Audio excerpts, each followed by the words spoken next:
were looking pretty damn good at the moment. So just by knowing that property of transition, right? Yeah. Just by knowing that EG was pretty damn good versus Quincy Crew, there you go. But Lacoste said no math allowed. No math for No. the analysts. A property of transition, is it truly math? Like you can...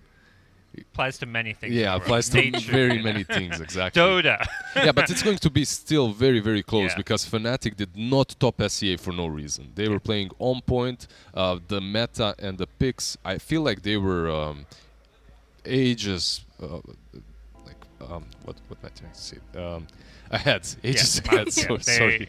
Yeah, and then from what I watched at SEA, it didn't really feel like they were challenged at all, which was a very different story in NA, where EG, and they didn't directly qualify. They had to play a tiebreaker. The top 3 teams in NA all finished with a 6-1 record, had to play a 3-way tiebreaker. So by no means was it clear cut that EG was the best team in their region until the tiebreakers ended. It was very different in SEA, in which Neon was owning. They were on top. They were undefeated, and then they met this brick wall of FNATIC.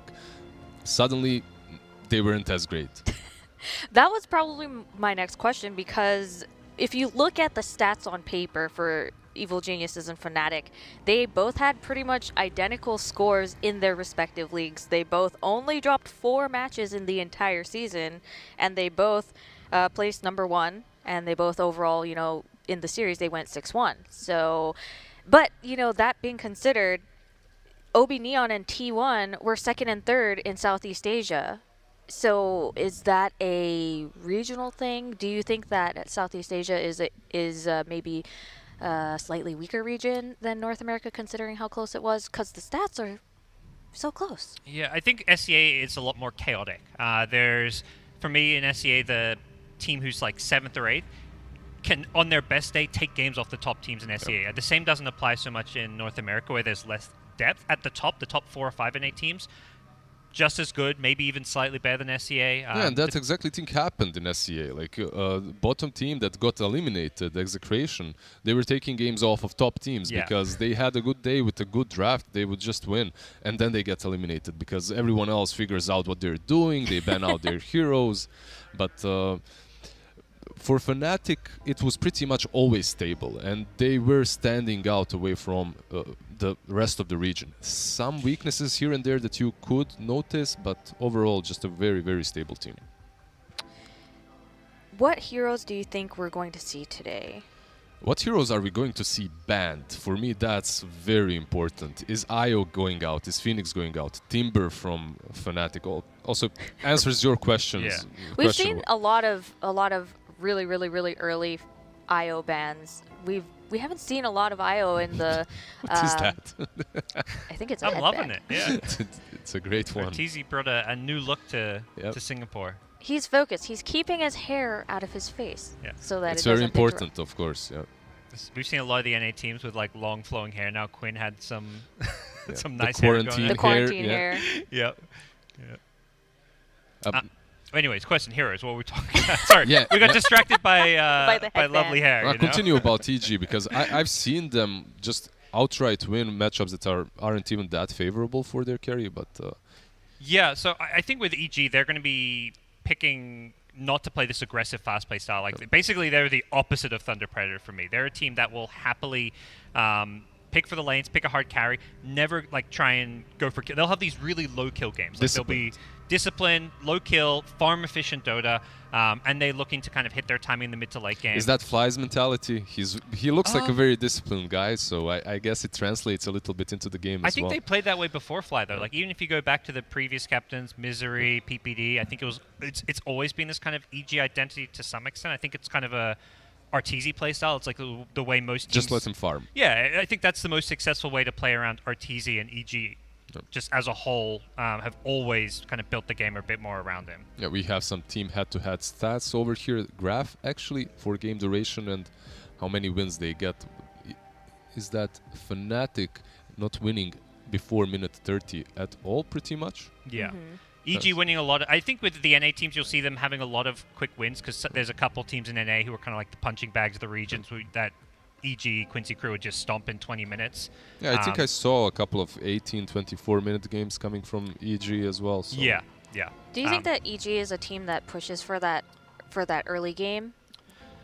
Not so much. I think they are a late game team, even though the graph doesn't show it per se. I think that's because the skill difference in the NA region between them and the bottom teams was just so big. So they managed to get a couple 20-minute wins just because some teams weren't on the same level as them. But before I was trying to say that FNATIC are just ages ahead of the rest of the pack in the SEA, and they were practicing some heroes like a Medusa I saw in pubs too. So okay, they have to be. Raven was playing it, and if what you're saying is true, which I very much feel the same way is, that Medusa can come in handy for FNATIC because they'll be happy. Okay, you farm, we farm. Eventually, we're going to come out on top. I feel like at least one game in the series is going to turn into like a Raven versus Arteezy, like you say, Medusa versus Alchemist, Alk versus TB kind of game. Like we're going to see at least one big late game battle. Maybe one, maybe not right off the bat. Perhaps FNATIC want to try and run an EG, play fast-paced Dota. I think it's offlane. Arteezy has picked Alchemist carry the most in the DPC this year. One thing that I want to see, I believe that. I went through their drafts and I saw them picking He's Alchemist playing a Battle carry. Fury hero, whether it's Alchemist, Ursa. He's playing something that's going to build Battle Fury hit creeps. Maybe it'll be like a TB and not go Battle Fury, but... One thing that I want to see, however, from FNATIC is that they do not try and copy stuff from other regions. Stick to your own guns because it works, and they have some really good strats like IO plus ET on the safe lane with the carry IO works extremely well. We've seen it here too. However, sometimes SEA teams, when they try to copy stuff, they're like, you know, like that bad student that copies the homework but misses all the right stuff. They picked Alchemist. Once Alchemist became popular, they picked him on the offlane and went something like Battle Fury Radiance, and then just lost miserably because it's you don't have an offlaner. He's just jungling. So I just hope I don't see something like that. Yeah, I think the one thing I'd really like to see with FNATIC is those big team fighting supports. You know, you've got DJ, you've got Jabs. Give them these heroes that can have a massive impact on the game. I mean, 5-position Enigma, that sounds like a great hero for DJ. That's been one of his classic heroes over the years. The Phoenixes, the Elder Titan you mentioned. These are Clockwork heroes... here and there as well on position 5. Yeah, these are heroes that allow their really individually skilled support players to really shine. One hero that FNATIC has picked in the 5 position is Bounty Hunter. I don't think we've seen much Bounty Hunter in this tournament at all. Do you think that that'll come out for the playoffs? I'm not completely sure. That Bounty Hunter, even in the region, did not really shine. It was an interesting pick, but it lost more games than it won. Yeah, and because of that, maybe this is not the right time to experiment and pick it. However, who knows? Maybe they're thinking that it's their curveball after winning a game with it, that it might work. Not a personal fan, not a personal favorite. So it looks like the teams are about ready to get into draft. We just have a...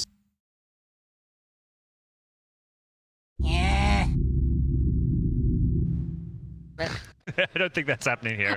You know, usually they'll just maybe add some cosmetic stuff or whatever. I don't know. During the major, minor, it probably shouldn't be happening, and it didn't happen before, but it did happen during some online leagues and online tournaments. When sometimes you go to sleep as one team and you wake up as another because all your heroes got nerfed. It's not the greatest feeling.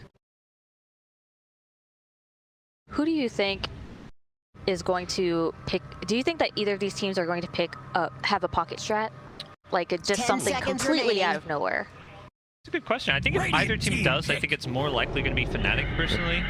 I don't know. You saw them more in the leagues. Were they running any kind of? No, there wasn't anything too crazy. Sometimes. Oh, there you go. We'll see it right now. We see Phoenix, who we've seen a lot in this tournament so far, and you guys mentioned it earlier. Phoenix is just very, very strong, and one of the EG members said that they wanted to play more Phoenix. So teamfight supports. This is what we want from FNATIC, and I think this is what EG wanted. They want Crit Earth Spirit, his best hero. Will they pick Mars? But that's my question right now, because you have Phoenix already. They go, instantly Phoenix Mars. By the way, EG. Their bans are literally go to Dota Buff or FNATIC, check their latest series, like 10 last series, and copy what everyone else is banning the most. Because versus FNATIC, it's IO Phoenix, and sometimes 5 seconds Yeah, I remaining. think if EG had first pick, they might have left Buck in the pool because they would have happily taken it for themselves for Abed, but given that FNATIC has first pick, they're going to snag it away. And then they get Death Prophet, which I think is an amazing hero this tournament. So good in the first 2 picks because you can flex it into a support they played role. it on offlane as well, right? They play it in offlane, they play it mid.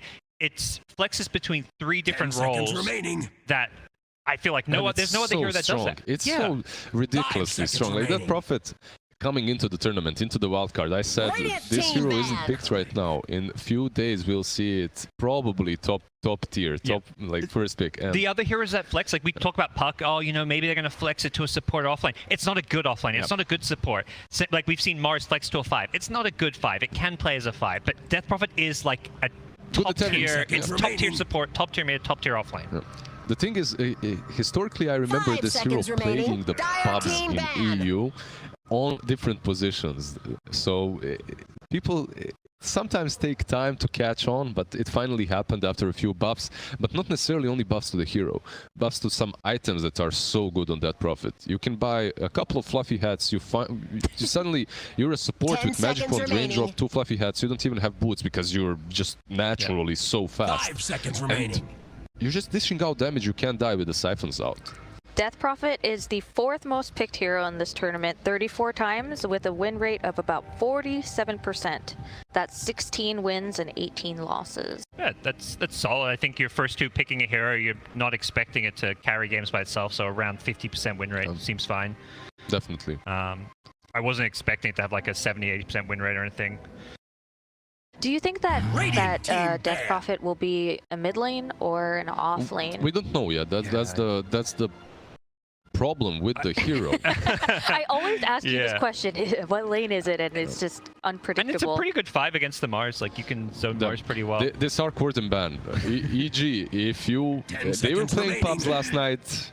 Raven was playing pubs last night. Raven played some Medusa, and with the Arc Warden ban, have a very solid draft around it. A plan that you can't deviate from a lot, and they ban out the Medusa themselves. Okay, I guessed it's just not necessarily the way I thought it was gonna go, because I see this Phoenix and Mars, and then you add up a Medusa there, and you have this unbreakable wall of teamfight for FNATIC. But 10 seconds remaining. They ban it out themselves. Yeah, it is one of those carries that is always going to cause Phoenix problems. Not that I think you don't want to fall into the trap of drafting purely just to kill the Phoenix egg. It is going to be a support. You know, you can just not worry too much about the egg necessarily. Yep. And if you're EG, you play Jug a lot as well, right? So that's maybe an option. I believe it hasn't been touched Jug, yet. Ursa, I mean, Arteezy can play either of those heroes just fine. So Arteezy specializes in like those really hard greedy carries. Absolutely. 10 seconds remaining. I think that gives teams playing against EG a slight advantage because they're not going to do that liquid style of let's not pick any carries. Almost every single game, you're going to see Arteezy playing something that scales like game. A normal carry. And that's something that I have seen. Oh, this is a very good snatch. Pretty good hero on Moon as well, something that he loves playing. Yeah. And now you have to think about the mid laner that you can pick for him, because I want to see some Invoker. Puck is banned out. 10 seconds remaining. Death Prophet is picked. they definitely do play Invoker on the side of FNATIC. 5 Is it the best seconds remaining. matchup? Not necessarily. Yeah. Throughout the game you can have some problems, but Moon or Nana, like, he's a pretty damn good Invoker player. So He played a lot of Invoker throughout the DPC season, right? Yep. And that's the matchup I'm most looking forward to here, is that Abed versus Moon. I think they're just two of the they're the 2 best SCA mids mechanically, and even in the mid to late game, they're both incredibly talented, have a lot of experience playing against each other. And this Storm, we could have predicted it because it was picked so many times by EG, so many times by FNATIC as well. The answer with Nyx, not a bad answer. You get some. Not a bad, yeah. It's still not like the easiest perfect catch for the Storm. Like, I think Abed has, like, every single time I saw him playing Storm, I felt like there were multiple Storm counters, and he's just never getting caught. The same with his Puck. 10 he was seconds just remaining. outplaying everybody on it. So Storm is one of the reasons. Storm and Puck, let's put it that way, is one of the reasons why Lion and Shadow Shaman came back into the meta. true. They were buffed, but they weren't played until someone noticed, hey, we have all these spirits on the mid lane. We need some way of catching them, locking them down. They're just owning games on their own. Let's start playing something different, and Shadow Shaman plus his shard definitely did come in handy. I remember yesterday or a couple of days ago, we were watching a match with Puck, and I was just admiring how skilled these players are. And then somebody, I think it was Lizard, said something like, "Oh, you haven't seen Abed's Puck." That's what I'm hoping I can see. Oh, that was you guys. Okay. Abed's Puck. Abed has the best Puck in the world. I don't think anybody can do the things he does on Puck. Yep.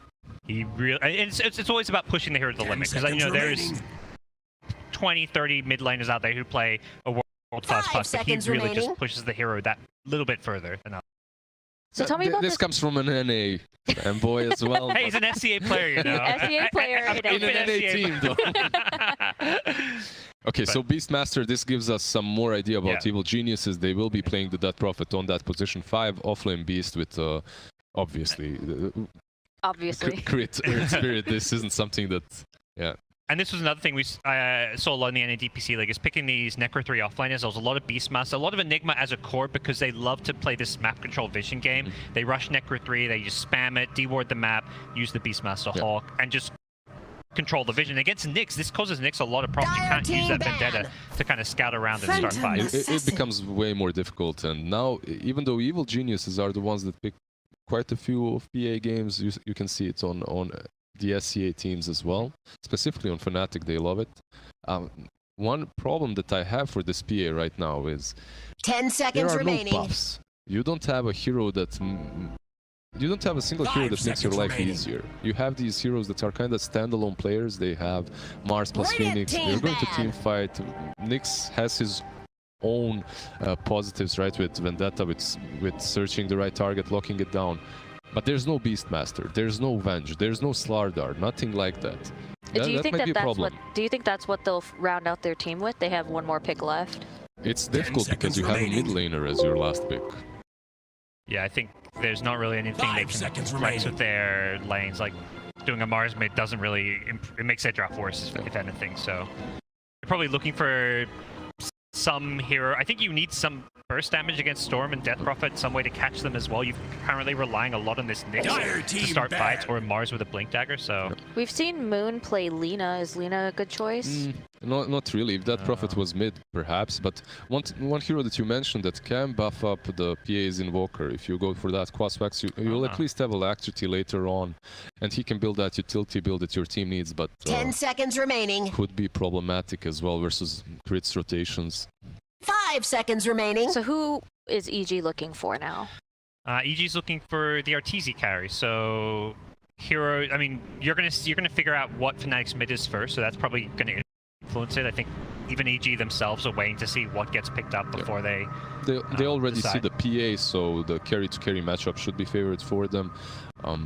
When it comes to the bans, Fnatic has banned out 3 carries so far: Troll, Medusa, and Arc Warden.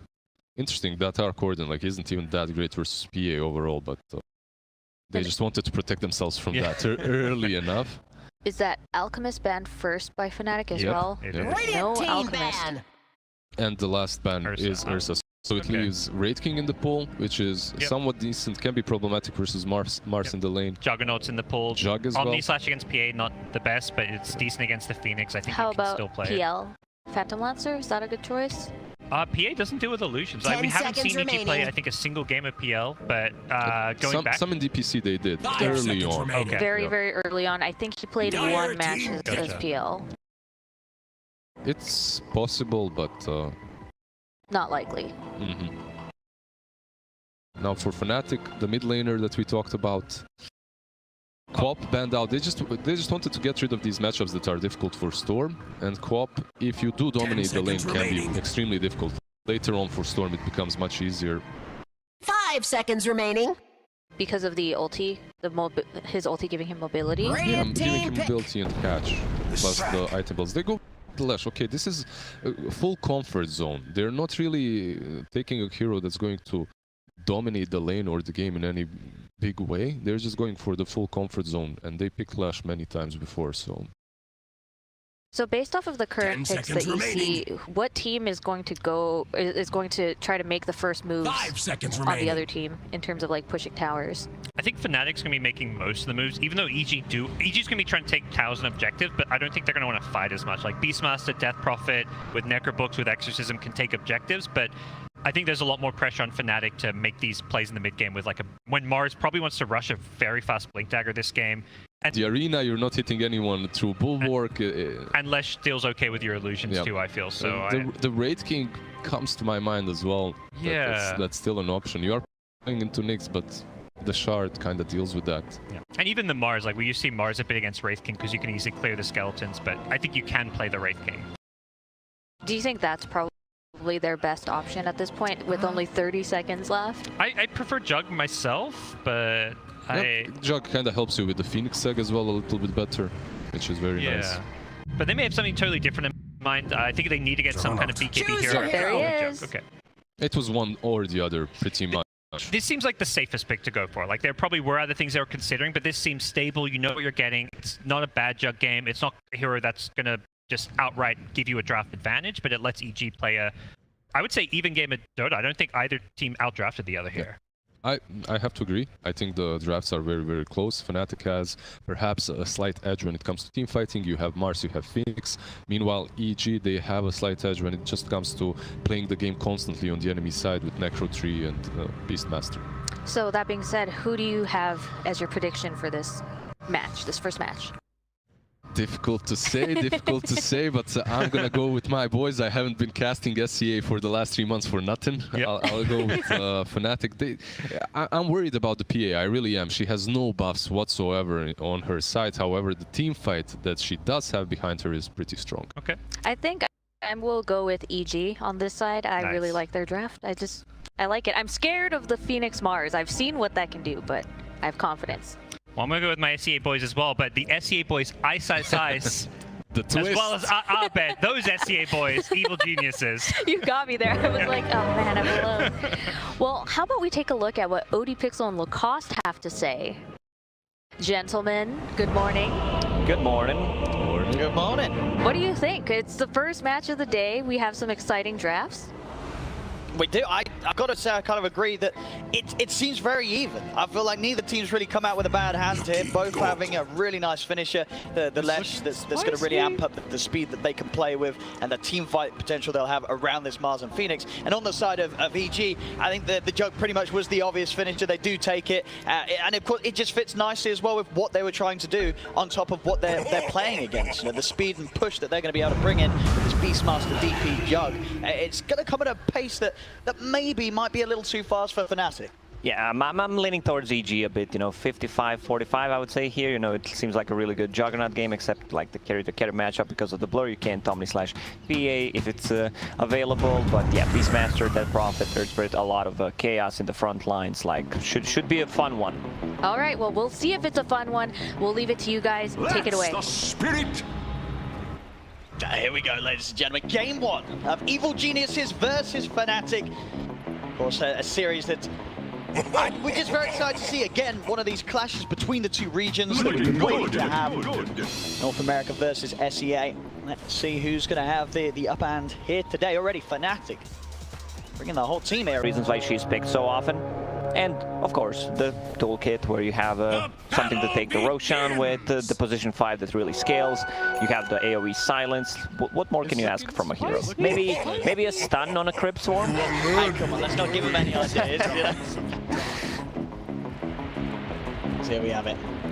Crit, of course, on that level 30 of Spirit. We can expect to see some very fancy moves from the man today. Yeah, definitely one of the best players on the Earth Spirit out there. Knows what he's doing. Like, this is the first game that EG is playing this tournament. Same goes for FNATIC, pretty much. But hope the boys were ready. Hope the boys are not jet lagged or anything. They're It's looking spicy. We'll get a pretty good feel for sort of where they're at a few minutes into this. The lane setup, no surprises. Ice up top. Crit starting to get those pulls, grabbing the creep waves round, so they'll be able to get some good hold of this top lane. They'll be up against Raven on the carry PA, DJ. Yeah, nicely done by Crit. He also blocks the creep wave. Body blocks. They have a sentry ward from FNATIC, but they do not want to give them the ability to pull the wave. DJ.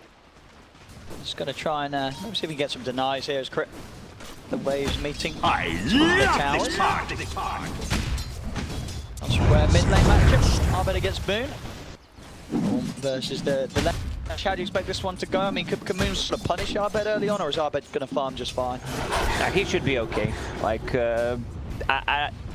whoever gets like level 6 could potentially threaten a kill. We're gonna see, of course, heroes rotating for the 4-minute rune. One rotation that could potentially be there, I've seen it so many times, Earth Spirits just either using the smoke or TPing to the mid lane and just rolling from the trees to get a kill. Ice Ice with a bit of a different build on the Beastmaster. He went like a lot of region in this lane. Good roll. On bottom, EG, they're going to be able to get that first blood. Jab, run down.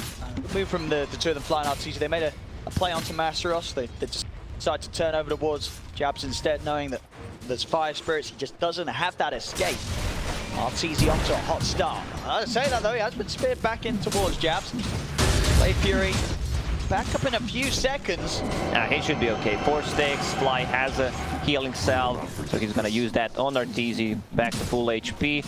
I was talking about Beastmaster's build. Like, he went for 6 tangos, healing salve, and the magic stick. I think it's a bit of an overkill in this lane, because Next Assassin doesn't really harass you. What he can do is use Impale. Phantom Assassin also does not want to pop those daggers on you. Raven, he just jumped in onto the boar. Let's see if they start playing a bit more aggressive. I think it's the slow out on the two of them. Crit did miss the initial roll, unfortunately for himself. Raven and DJ not under threat quite so yet. A little low on the regen though on their half of things. Raven down to something on his last tango. Pressure will build up even further. If they've got any further regen coming out south, he's on his way from DJ, so he'll be able to offer that up for Raven. Bottom lane, Fly. Continue to try and do his best to get the space for Arteezy, but as it is, you see Masteros getting a lot more out of this bottom lane than Artor is so far. They have got that first blood. When it comes to hitting the creeps, Masteros and Jabs are putting the pressure on massively against Arteezy's Jug. FNATIC is playing the bottom lane so well, putting a lot of harassment. They understand that they have no regen left. Arteezy will need to bring some extra regen. One thing that he could have done, possibly get the healing ward on a level 3, just to have that extra sustain, because they're not playing aggressive right now, and you always need to be careful about like Spear of Mars, God's Rebuke. There's a ton of damage. Like Fly steps one step forward, and he might be in trouble. Yeah, no one actually checked the rune. Everyone's just staying in the lanes. Moon picked up the illusion. Not the best rune, like he can't get rid of the silences or anything. It's a bit too early. Would prefer something else. Illusion. Might happen a little bit with the CS at least. And those extra few units to get in on the denies. See how much more you can take away from Arbed.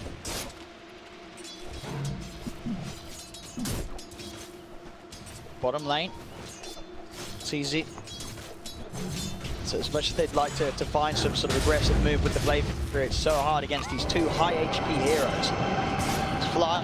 He's trying to stay in range to keep the siphon going, but he's very, very low himself, Fly. Now, completely out of regen. Try and step in for the courier. DJ trying to steal the rune. Also has Observer Ward placed in the river to see any kind of rotations from the Earth Spirit, to see the runes. Like they just want to be able to control those runes. Lashrak just needs 2 more CS to get to level 6. A bit of a slow start to the game. Both teams taking it easy, waking up. Focusing on Jabs. Gonna dive away. He will find that healing ward. Plus 75 gold, not too bad. And they understand on the bottom lane, like we need to be as tanky as possible. I love that Bracer build on a Phoenix, Masaros. Also a Bracer just brings casual belt of strength. You know, he has over 1,000 HP right now. Yeah, it just means that Arteezy's never going to be able to go on them in the laning stage. Dyer's middle tower is quite have under enough damage between the Jug and the DP on these early levels. These tanky heroes. Over towards mid. Jabs hanging around with Moon. Crits there, guarding Arbed. But Arbed's going to have he gets the best possible rune. Looking for a kill potential here, no try. Straight onto Moon. Stuns off the mark for Crypt. Having to get the Vortex pull back. Matt's TP's coming in though. As Moon, he's going to be able to turn with the backup of Jab. And DJ coming in. Arbed, he's out of mana. DJ just off the mark with the stun. Arbed able to pull lightning out in time. Won't catch him. It was a tough kill to get, you know. You go on last track, if he gets the Pulse Nova before, there's going to be a ton of damage. Had 7 Magic Wand charges to work with and a Fairy Fire. A bit tough to kill to get. And good rotation from FNATIC, like they were ready to actually just go on if something happens. Juggernaut, he's super under leveled, like he just hit level 5. A slow start with the 13 denies from Masteros. Quite a bit of XP taken away from Arteezy in the lane. Top, Raven, burn in on Ice side. DJ's able to swing back around up to the top from the mid lane. And they're actually not going to overcommit on Ice side. They see the TP from Arbed. Arbed goes straight to DJ. Despite Carapet down, right on top of him, there's nothing else DJ can do to keep himself alive. EG, they'll poke back hard as FNATIC try and make a move. Thank you. Instant reactions from Arbed. Arbed making sure that he doesn't miss out on any chance to get some kills early on here in the and start. it's very important that he gets the last hit because he's the one rotating this call, scouting things out. They see Raven. See if Raven's going to get any sort of help here. There's 3 of EG playing with him underneath the tower. DJ heading over as well as Moon. Crit and Arbed starting to step back from mana burn onto Arbed, but he's still got enough to stay safe. Now once Slash Rack shows up, you know that you can't really go. There's just too much damage. Edict is maxed out. He also found the dream items. Royal Jelly, Arcane Ring, See what sort of setup Moon can find. 3 of EG standing close to one another. This is big. Raven and DJ ready to head over. They have a sentry. Got a glimpse of him, so they know. Yeah, they're out of it. They'll back up. Wave nice and safely close to the tower. So a second move from Moon where he's top of this top lane not finding anything. 2 TPs to the bottom lane. They want Mars, but Masaros, that's a hard he knows something is up. Like, the very nice read. Even if they do manage to grab it, very, very tanky. 1300 HP, Fairy Fire as well to go. Some of the stacks starting to be made here over on FNATIC's half of the map. Moon be beginning to clear them up. Speed up his first item timing, the Yule Scepter, very close, just round the corner. See how things are going for the carries. Arteezy, ring of health into the Battle Fury. Over on the side of FNATIC, Raven, sword picked up. So far, just a little bit ahead, Arteezy. Raven about 400 gold between them.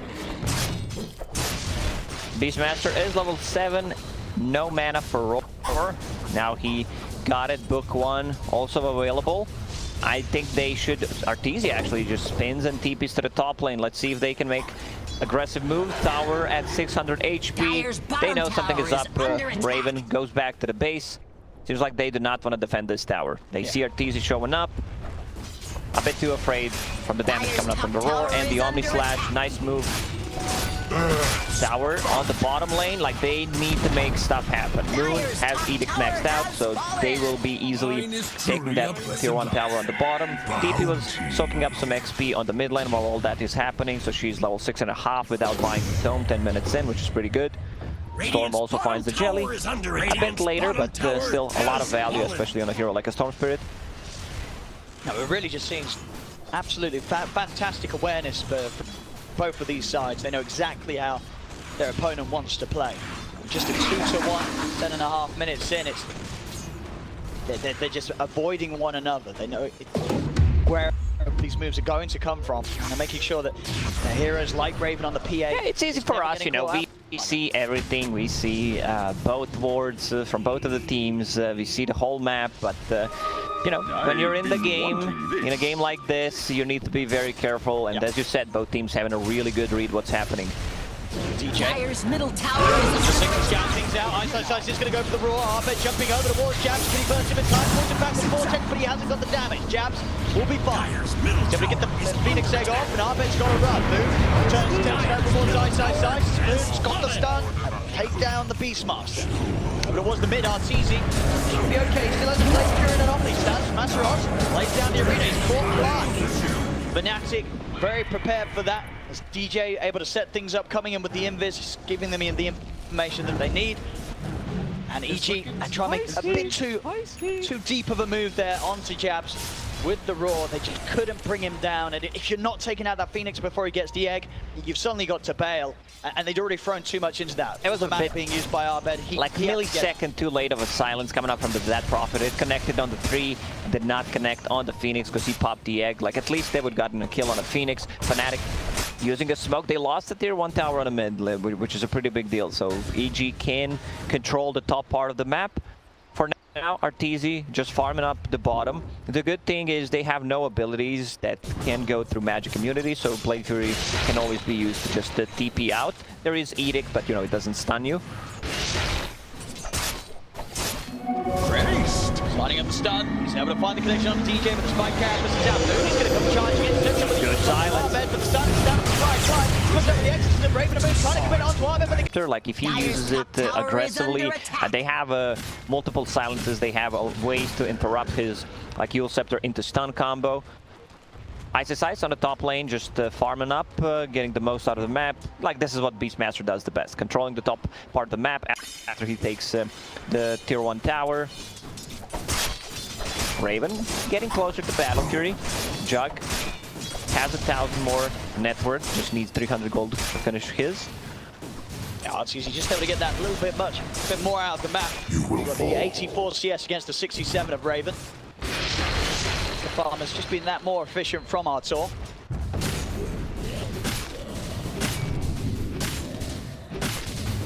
Ice. I'm gonna just take over FNATIC's jungle, really limiting the area that FNATIC have to farm with their cores. Nix got things out. Both start with a stun. Just TP out. It's that easy. I mean, if you go for a hit from Vendetta, try to go for a stun, he's probably going to be able to react. But even if he just stuns him, I don't think he dies. No, like Juggernaut has way too much armor. Sitting at the 16, I don't think you get that kill. Yeah, it's just you just take the chance of maybe catching him by surprise. But he's just not going to get it at all, Arbed. Get caught in by the blink initiation from Masteros. The follow some with Moon, it's enough damage. They'll do it, they'll burst through Arbed. Fly, Eul Scepter, not in range. They're going to try and chase for Ice. A Sunray up on him, Masteros links up straight into the arena, he'll catch another. They've locked down Ice, even using the Supernova just in case there was going to be any sort of counterplay from EG. That's really worth it. You know, they get 2 kills out of that Phoenix. He has decent amount of farm, and I love the build. Like, I've seen this build in the Chinese region, especially when they play against the Nyx Assassin. Nyx Assassin this time around is on their team, but he wants to have something to defend against all these silences, and then you can just use a BKB, Sunray, cannot get interrupted, spin bottom. See him, Raven. Can he get out of this one? I don't think so. Too much magical damage and nothing to jump over to. As Raven's taken out, and the difference continues to grow between the farm of Arteezy and Raven. Arteezy with this Battle Fury running. Of course, Raven just a few hundred gold away from it. They've got to do a better job of protecting their PA. They can't afford for Raven to keep going down. This damage coming up from Leshrac is a bit too high. Like, Leshrac can deal with a lot of these heroes. You know, the amount of damage that he pumps out is just too big. A bit problematic is they don't have that real save for the Leshrac. The only kind of save that they have is a Sunray, which might not be enough. One of the reasons why Leshrac wants to get an earlier BKB. Like, I see Boots of Travel, but in the game like this, where it matters a lot, I think it's much safer play to just get that BKB instead.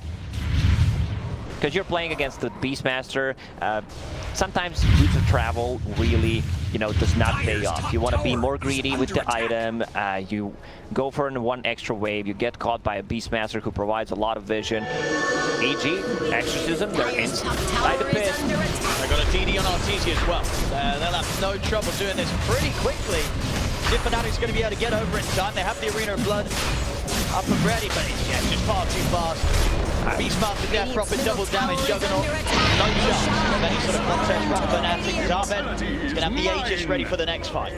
And EG instantly, they pop the glyph on a mid lane. They want to defend that tier 1 tower to always be able to connect if there's something happening around the mid lane. Beastmaster finishes the Necro 3, so they're going to have a bit of problem stunning, initiating with the Nyx Assassin, and a lot of those Observer Wards will get devorted.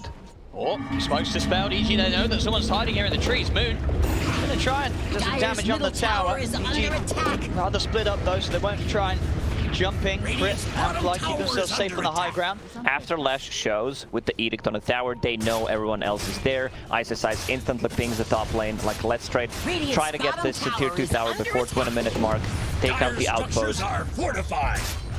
So FNATIC does the same thing, they go to the bottom lane. A lot of damage coming out from this Edict. Also, we kind of missed the opportunity called Marsaros, considering the hero he's playing. There we go. Got it in there. Radiant's bottom tower is very fitting as well. Having an excellent time for Mars. 2-0-2. After a lane where he did do his best efforts to slow down Arteezy's farm in the laning stage. And they were successful in that, but Arteezy just done an excellent job of recovering. We're sitting there, the highest net worth in the game right now in the jug. It's going to continue. As here we have it. River just dealing with the summons. Arteezy actually just getting able to farm between the tier 2s and the tier 3s and playing incredibly aggressive. The knowledge that Crit, Fly, Arbed, they're right behind him if FNATIC make any sort of move onto Arteezy. And again, FNATIC, they sort of know that. We're not seeing them trying to punish this sort of deep farming from EG. They respect they're respecting the vision, they're respecting the ages, also not having anything against the Juggernaut, so he feels pretty safe just split pushing. Well, it's being pinged out, like tier 3, Arteezy drops down the healing ward. He tries to get the catch in. Big silences. Flame Fury's out instantly. Crit trying to get in on the front, get the magnetized down, but despite Campus, which is held on the high ground. Crit goes down. Dmitry starts to step back. You'll set him down. Arbed zips over. Arena's down there. The other side of Arteezy. Over the barrier. He's squeezing for the ball. He takes down Masros, takes down jabs up the high ground and gets the catch on DJ as well. As EG take down 4. It looked like a really good arena, but there was like no real follow-up. Phantom Assassin is still afraid to go in compared to like Juggernaut. He does not care too much. They have a healing ward, he has the Omni Slap, and as you said, you know, big Juggernaut ulti on 3 people cleaving, and they're gonna take the barracks. 19 minutes in, this might be one of the fastest barracks so far in the tournament. Yeah, very, very carefully sort of played game from both teams, but up until that point, just underestimating the potential of the Jug at this stage, really. As you said, just a perfect Omni Slash from Arteezy, getting every single bounce, hitting pretty much at least 3 heroes at the same time. It was a deep, aggressive move from EG, but it pays off. It looked like they could reset. You know, you can see Jabs using the all chat, and it's looking spicy, and then they just melt. Like, they don't have anything against the Juggernaut. Now, Jug doesn't have Aegis anymore, but has that SNY. A bit more tanky, static resistance kicks in against all of the stunts that they have going into Aghanim Scepter. Like, getting that Aghanim Scepter on the Juggernaut early on is just too good, you know, having that mini Omni Slash for some extra damage, extra survivability, so you can possibly like reset the cooldown on the Blade Fury. Yeah.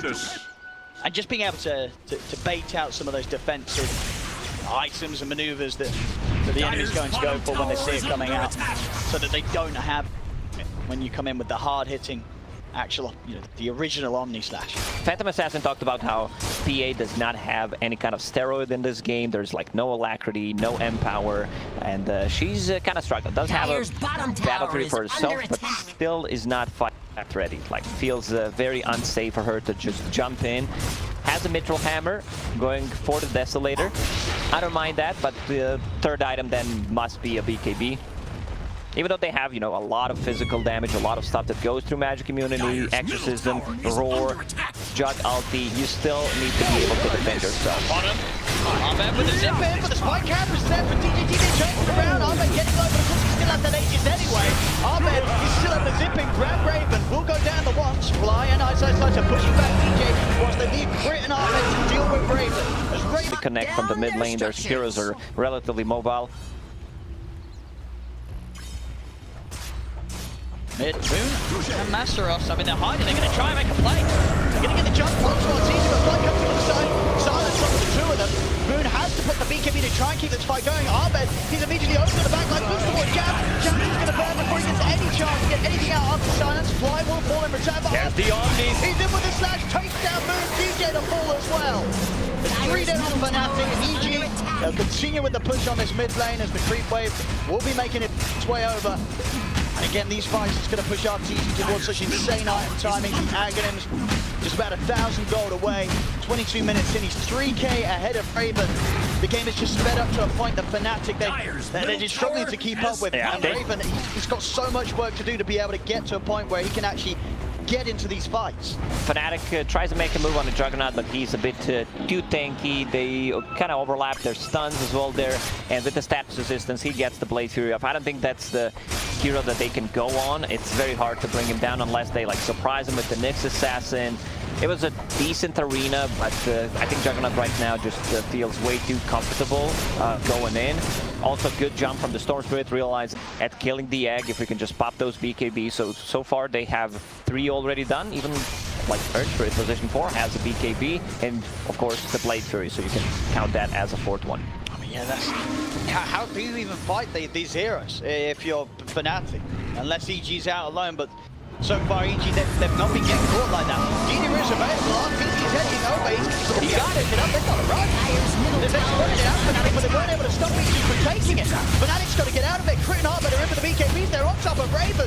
Raven has got anything to jump to, he has it, Raven's down and out. Boom, will manage to TP away. Oh, he pops the egg. It's very dead, they're gonna get it, so that's 3 kills. Like, the jump from EG is really good, and they also allow Juggernaut to pick up a double damage, so he's gonna have that for another like 15-ish, 20 seconds. So this should be another set of barracks. Like, even though Leshrac is relatively farm, you know, he deals a ton of damage, but he can't go through the BKBs. Up to the high ground they go, EG. FNATIC, they've not been able to stop them in any of the moves over the last 10 minutes. And I don't think anything's really going to change. 13k lead, 16-9. After a relatively mild opening to the game, it's just blown wide open. Artsy's just shot so far ahead of anything that FNATIC have to offer. Easy, even using a mini slash on the creeps. Gets out. That's the problem. Like, whenever Juggernaut is having a good time, like you and me were talking about, like, what's the last pick gonna be? Just it felt like it's such a good Juggernaut game to start with. 2 set of barracks gone. This is one of those like desperations from FNATIC. Like, we need to make something happen right now. But they're down too much. Like, they looked very confident. Their moves are on point. Like, they got rid of a lot of the boards. FNATIC was pretty much playing with the black map. Couldn't do much, you know, and they completely shut down Phantom Assassin. Arteezy was staying 1-2k gold ahead of the Phantom Assassin, got that Battle Fury up online, and just kept farming. Yeah, especially after a beginning of a game where, you know, Mastros and Jab, they were putting the pressure onto Arteezy, but he keeps his cool, he doesn't feed in the lane, and sort of the way that he ended up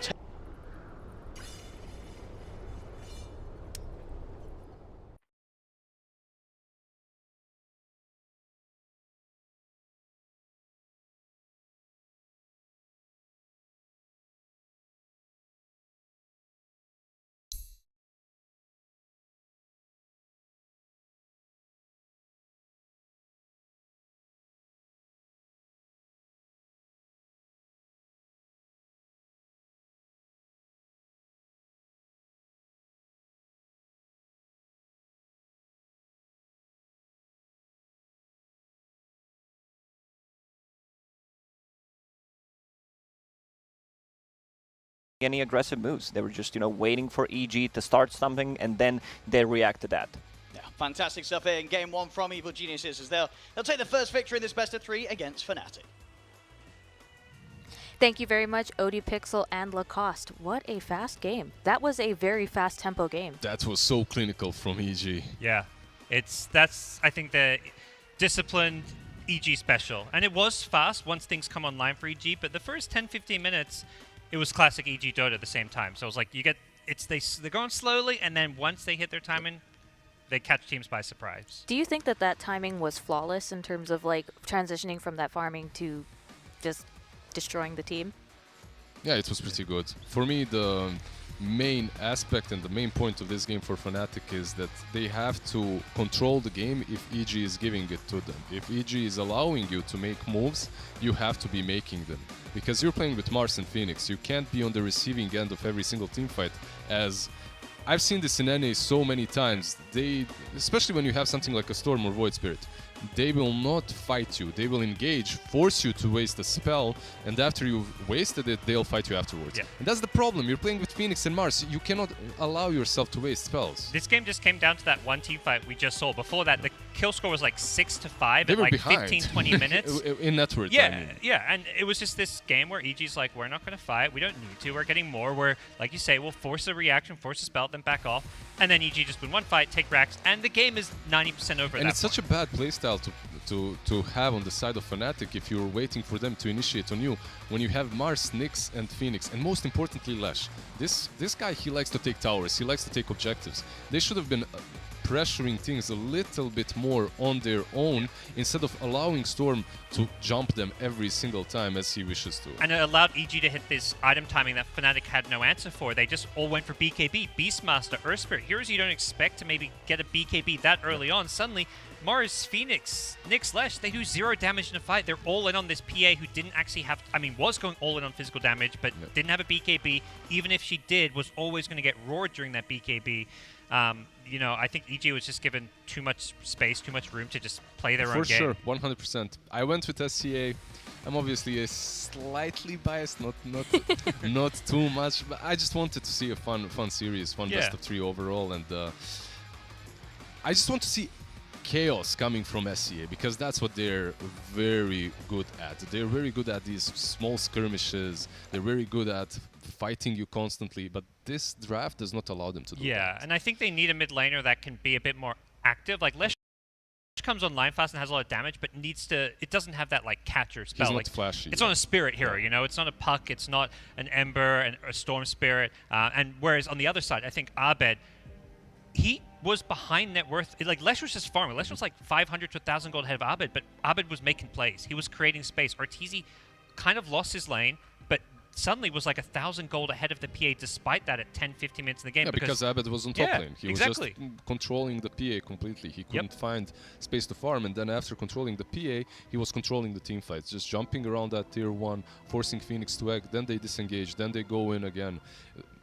Very clinical from EG, and a good showing of how you should play versus these kind of lineups that have pretty much an advantage when it comes to team fights. I think that everybody on EG performed fantastic, but there can only be one MVP, and for us, that MVP is Arteezy on the Juggernaut. I mean, he was just always there. Just destroy. He would walk in after Storm walks in and initiates. Arteezy just kind of walked up and his healing wards were everyone. on point. Good job, Arteezy. What do you mean by that? I think we're more fans of Abed, and I mean for me it was Abed and Crit who I think allowed Arteezy to farm as well as he did. Arteezy had a solid game. He I think highlighted how to play carry when you don't have the best lane. Like against that, you know, it was a rough lane. Mars Phoenix caused him problems.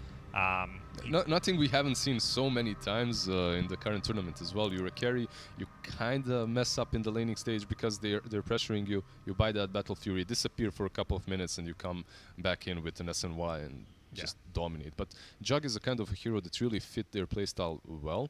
It's not great versus PA, that's true, but the PA never comes online. And that's partly, I was somewhat joking when I said that about the healing ward, but it does keep them alive in these fights in which Phoenix is using Fire Spirits, there's Sun Ray, there's Lash with so much damage over time, so... Yeah. And I think the other big hero, like looking maybe towards Game 2 and Drought, that caused problems was the Beastmaster, the vision factor. The fact that FNATIC have no wards on the map against Necro 3, they're always being scouted by the Hawk. There was no kills and no action because EG saw everything, and then when EG do take that fight they win, they get a good fight because they have that vision advantage. Well, it was a fantastic game. We will definitely have more games thanks to JBL. You can gear up your gaming experience with the all-new JBL Quantum Series gaming headsets and PC speakers. Find out more on jbl.com or follow at JBL_SG on Instagram. Game 2 will be underway after a short break.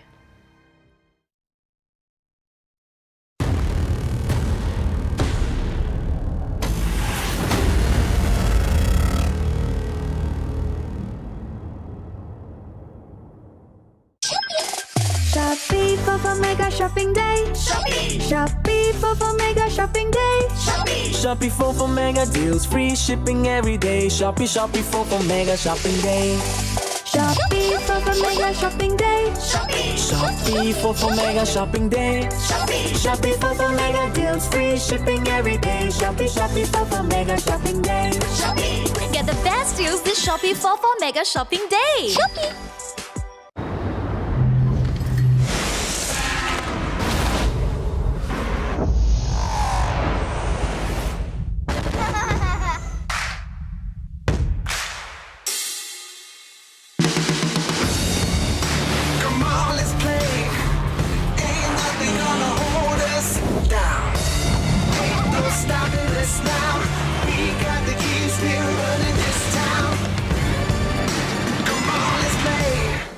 This is not your grandfather's apprentice.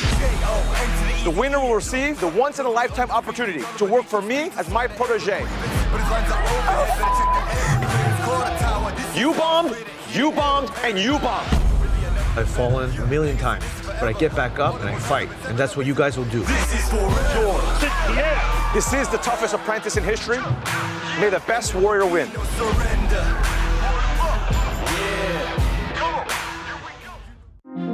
We all have different adventure stories to tell. Different paths, different choices.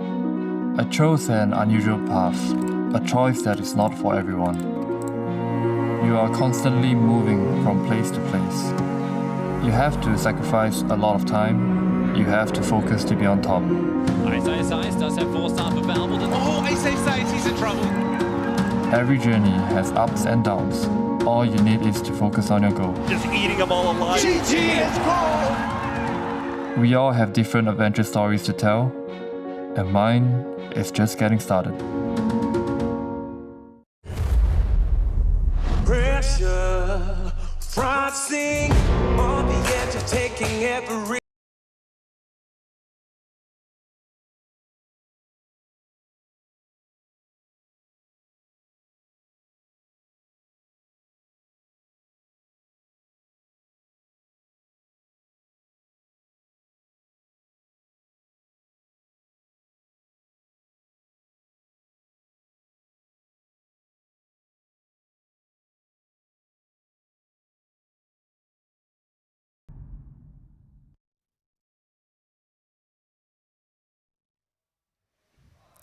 The first series of the day for the playoffs of the One Esports Singapore Major, Evil Geniuses versus FNATIC. EG took the first game, but will FNATIC be able to take control of the tempo of the game and maybe take a game off of EG? That's really what they need to do. If they want to take a game off of EG, they need to seize control of the tempo. They need to play a little bit faster, perhaps move away from the majority of team fight gameplay style and move into the IO Pango ET, something a little bit more skirmishy. What is the difference between team fight and skirmish? It's completely different the way you play the game. Like you're focusing on fighting constantly instead of being on downtime. Like Phoenix and Mars, if you're playing that kind of a team fight composition, you can't fight constantly. You have these long cooldown ultimates that when you have your supernova, you're looking to group up and take that big fight, but otherwise you're looking to play slower, play this more form style. So skirmish is basically like playing that careful cooldown, and team fight is, or sorry, the other way around. The other way around. Team fight is playing around those cooldowns, for instance, like Tidehunter, long ultimate cooldown. Skirmish is more like kind of back and forth. You always want to fight with skirmish. It's like constantly fighting, ganking, not maybe full-on 5v5s. Like generally the skirmish style, you want to have that one carry who's taking advantage of the chaos, the constant fighting, who's your late game hero. That's like PA. When you think about it, the carry would have fit, but then again, I had one major worry about this Phantom Assassin when we went into the game during the draft analysis, and that was there were no buffs for her. She had a team that's a standalone team, and she's a standalone carry.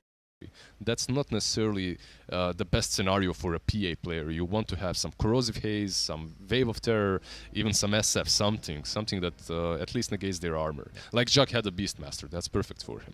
So what you want to see is you want to see the team pick. You want to see FNATIC pick heroes that can kind of bother bother EG more, right? I'm pretty sure that's what FNATIC wants as well, but it's not up to them. EG has bans, and if you noticed in the last game, IO out, puck out, so... Well, I think the smartest thing EG did in the draft was actually their third pick. They third pick Storm. Like, they come out of the bans and just instantly pick Storm before FNATIC can get their hands on. Because I think that was a hotly contested pick between the two mid laners. They have a very similar playstyle, hero pool, and EG made sure they got the hero that could have a bigger impact on the game before FNATIC did. Yeah, 100%. Speaking of that, let's do a quick comparison between Moon and Abed.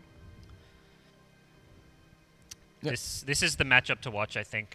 You know, we mentioned very similar playstyle, similar hero pool, and I think basically the outcome of this series depends on what hero these two mid laners are playing and how they play the game. You can see that they're very, very similar across everything. Obviously, tower damage will be skewed a little bit in Moon's favor because of the heroes that he plays. Yeah. That Lash is one of those that does take towers, but very similar hero pools as well at the same time. Like God said earlier, Moon, if he was given a Storm, maybe the game would have been a little bit different because they would be able to be initiating first and fighting. Because I'm saying this like, okay, you have this team fight and EG gave you the control, use it, but it's a little bit easier said than done because you can't initiate. You can't start things off as you don't have a hero that does that necessarily. So if they had the Phoenix, Mars, Storm Spirit, they could just kind of all collapse on the enemy team. Maybe it would have been a little bit easier, but... I also think FNATIC had some peculiar bans, like banning Arc Warden, banning Medusa. They have Mars, this hero that's good against these range carriers. And Arc Warden, that ban came out of nowhere, for one thing. When I saw Arc Warden, the only reasoning that I would ban it is the Medusa. Or a Terrorblade, right? Yeah. Like you want one or the other, because that hero is not necessarily always strong, but is very strong versus those two. I think that's a little bit of the regional bias coming into play for SCA, because Medusa used to be one of those heroes that just wins versus, like Execration that I mentioned. They were eliminated from the upper division.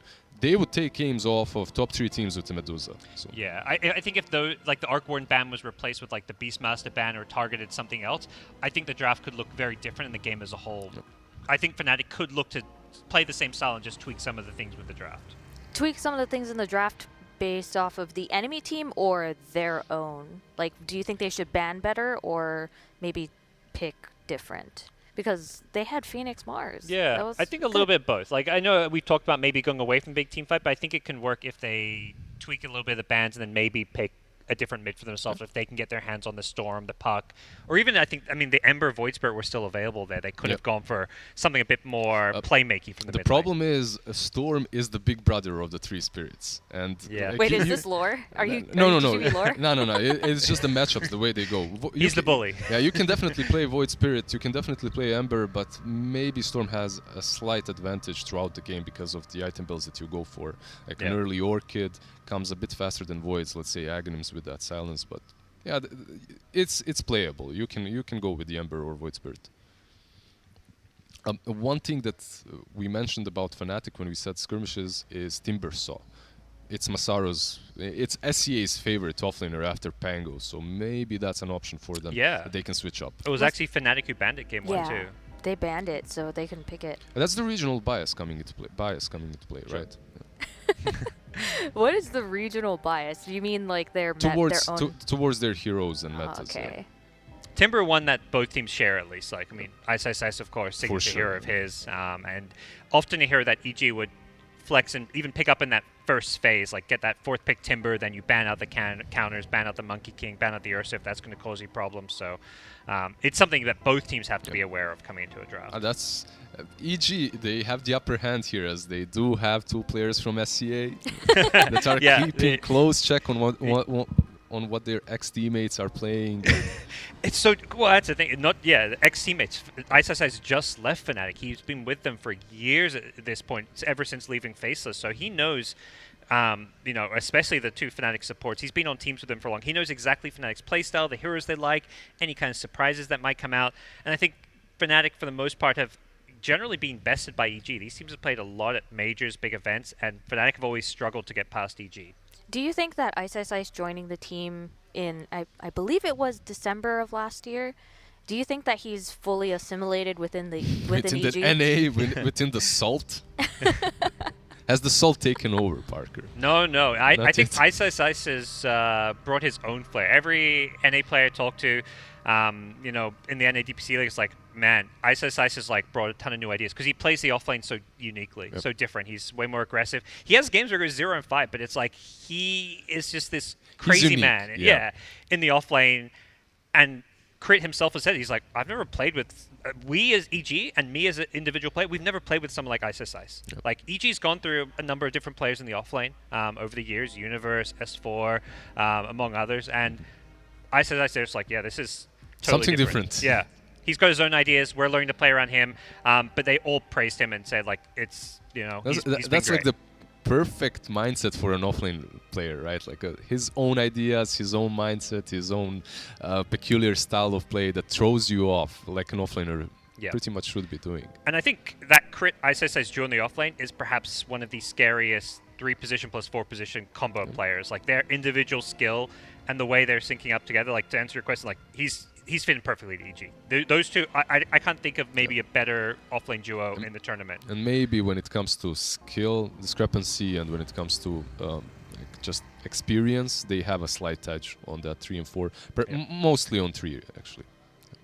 EG is known for having kind of a lot of individual superstar players, but do you think that they are performing very well as a cohesive team? Yeah, what we saw there was perhaps the cleanest game of Dota the entire major so far. It was just very smooth, like not the most, you know, high action crazy game. It was just perfectly executed, clean. No mistakes, no huge mistakes. You could see, like, even FNATIC, they were making some godly plays. PA pushing out bottom lane, meanwhile Nyx is hiding in Vendetta, trying to bait out that Storm because his Aegis is running out. However, that Aegis was on like 10 seconds left, and... Dire team ban! 1-1s, but when you get to these really tier 1 teams, when they're playing their best Dota, if they get ahead, they'll make the game look easy. They won't be close games because they know how to turn these small leads into big leads, and it looked like a stomp, but like you say, FNATIC played well, made some good plays. EG were just strategically a little bit better. 10 seconds remaining. EG, it's their turn to ban, and Puck is still in the pool. 5 seconds remaining. Phoenix probably what they're thinking about. And FNATIC changed it up. Instead of banning Timber, they banned Death Prophet this time. And there you go, the Puck is banned out by EG. That Prophet definitely deserved that ban. Like, the hero just brings so many problems to the table that you can't deal with all of them. And it's also very flexible. I like this from FNATIC. Nice. Okay, this is a bit different now. Do you think that the ban on Alchemist, the first phase ban on Alchemist, is that because they're afraid of RTZ's super farm Alch? Yeah, I mean, you mentioned Ortizi's most played hero. Especially toward the end of the series, I think out of like his last 4 games, 3 of them were carry Alch. Yeah. I think it's just straight up respect ban. They've seen what EG can do and how they play around, and they're just like, we don't want anything to do with that. This looks like a switch up, really. FNATIC with the Enigma, Evil Geniuses with the Pango. Pango, the second most picked hero in the SCA, and they just take it away. So at the same time, they need to be a little bit careful as FNATIC are well versed in playing against him. So they've matched up against these against Pangolier so many times in the region. And I'd also say not like a huge stretch for EG. I mean, I feel like this guy has like 10 signature heroes, but Pango has always been one of his best heroes as well, and they can play it in that 4 position as well. Crit does like the 4 position Pango. It's a hero that can instantly clear out Eidolons. The Rolling Thunder is going to make it really difficult for a support Enigma to get Black Holes off. That's a very good point, because one of the best heroes that I've seen versus the Enigma game-wise, that does in the lane, was Pango. Yeah. Later on in the game as well, versus the Black Hole, you can itemize. You just get that Basher, suddenly you can use Swashbuckle to cancel Black Holes, so it's really decent. If you get another hero that has some sort of burst damage on the AoE effect, like versus Eidolons, you can just clear them up instantly. Considering this is most likely a position 5 Enigma. So Enigma would be position 5, that would make Tusk position 4, most likely? Most likely, we have seen a lot of Tusk be played on 3 in the wildcards in the group stages, but the hero is not necessarily played on 3 in SCA. Not a lot, at least. Here's another NA classic, the 4 position Mirana. This alongside the Earth Spirit were like the go-to 4 positions. Interesting they go for this rather than the Earth Spirit this game. I don't know if you've have any idea of why they feel like Mirana maybe suits 5 seconds remaining. the pairing with the Pengo maybe, or you get a little bit more experience shared on the two supports on the 3 and 4 from the lane, as you can with Mirana easily clear out camps. You don't have to leech as much. You get that Starfall versus the Eidolons as well, but of course Earth Spirit would have done just as well. The lane itself perhaps is a little bit nicer. You have one ranged hitter and the Pangolier as well. Ah, okay. it's a hero that can, the range remaining. hitters against the Eidolons. Like, you want a hero that can deal with those, perhaps. Swashbuckle plus 1 or 2 hits from Mirana, you should clear all of them. And a hero that's never going to be really threatened by the Tusk rotations, because Leap is just, you can always leap out of Shard, you can leap away from Snowball. It does feel like, I think I've seen a few Miranas up when the Tusk has been on the other side. So they picked Mirana basically to counter Tusk. Not necessarily to counter him, but it's an easier matchup to play. Like when you're playing versus Clock, having heroes that can get out of cogs is nice. Same goes with playing versus Tusk, that you can jump over the shards. You can see it's not necessarily picked only because of that, but it makes your life a little easier. 5 seconds because of remaining. Tusk, you sometimes see as well mid laners such as Quap or Puck that can get out of ice shards as well easier. So FNATIC taking a little lesson from last game, banning out Abed's Storm Spirit, knowing that he's going to look best on those active mid laners that can rotate to these other lanes. It feels like he doesn't care about having that gold advantage in the mid lane. As soon as he comes online, he's looking to grab a rune. We saw him TPing very early on just to kill a Nyx, then he stuck around at that top lane last game, manages to find the PA, so he's always looking to apply pressure to that EG offlane and basically play around Ice's strength. Yeah. Again, a Medusa ban from FNATIC. I've seen them actually play Medusa in pubs last night, so very interesting. Maybe they've done too well. Maybe Raven was like, this hero is so broken. Yeah, it might just be trying to learn the hero a bit more, because EG, it was a go-to carry for them. They played it in multiple games during the DPC. Evil Geniuses, meanwhile, they ban out that Saurus Timbersaw. Obviously, very comfortable for them to play as well, but they could flex the Pango on 4. Most likely still it will be on offlane, so they don't necessarily need it. They're banning out all the other 5 seconds remaining. So with a bunch of Abed's mids banned out, do you think that this is a good chance for Void Spirit to come out if it doesn't get picked by FNATIC first? Yeah, that sounds solid. I think either Void or Ember, both heroes that can be very active around the map for Abed. Haven't seen him playing too many of those carries like TA mids in a while, so I think Void Spirit definitely. And if they do go with the Void Spirit, it's now FNATIC possibly might think about Queen of Pain. That's something that they can go for. How does Queen of Pain matchup work with Void Spirit? When Void Spirit just came out, Queen of Pain was crushing every single matchup that I saw. Like every single time Queen of Pain would just dominate. However, it's not the same anymore. It's not like Void Spirit got buffed or anything. It's just that players adjusted their playstyle.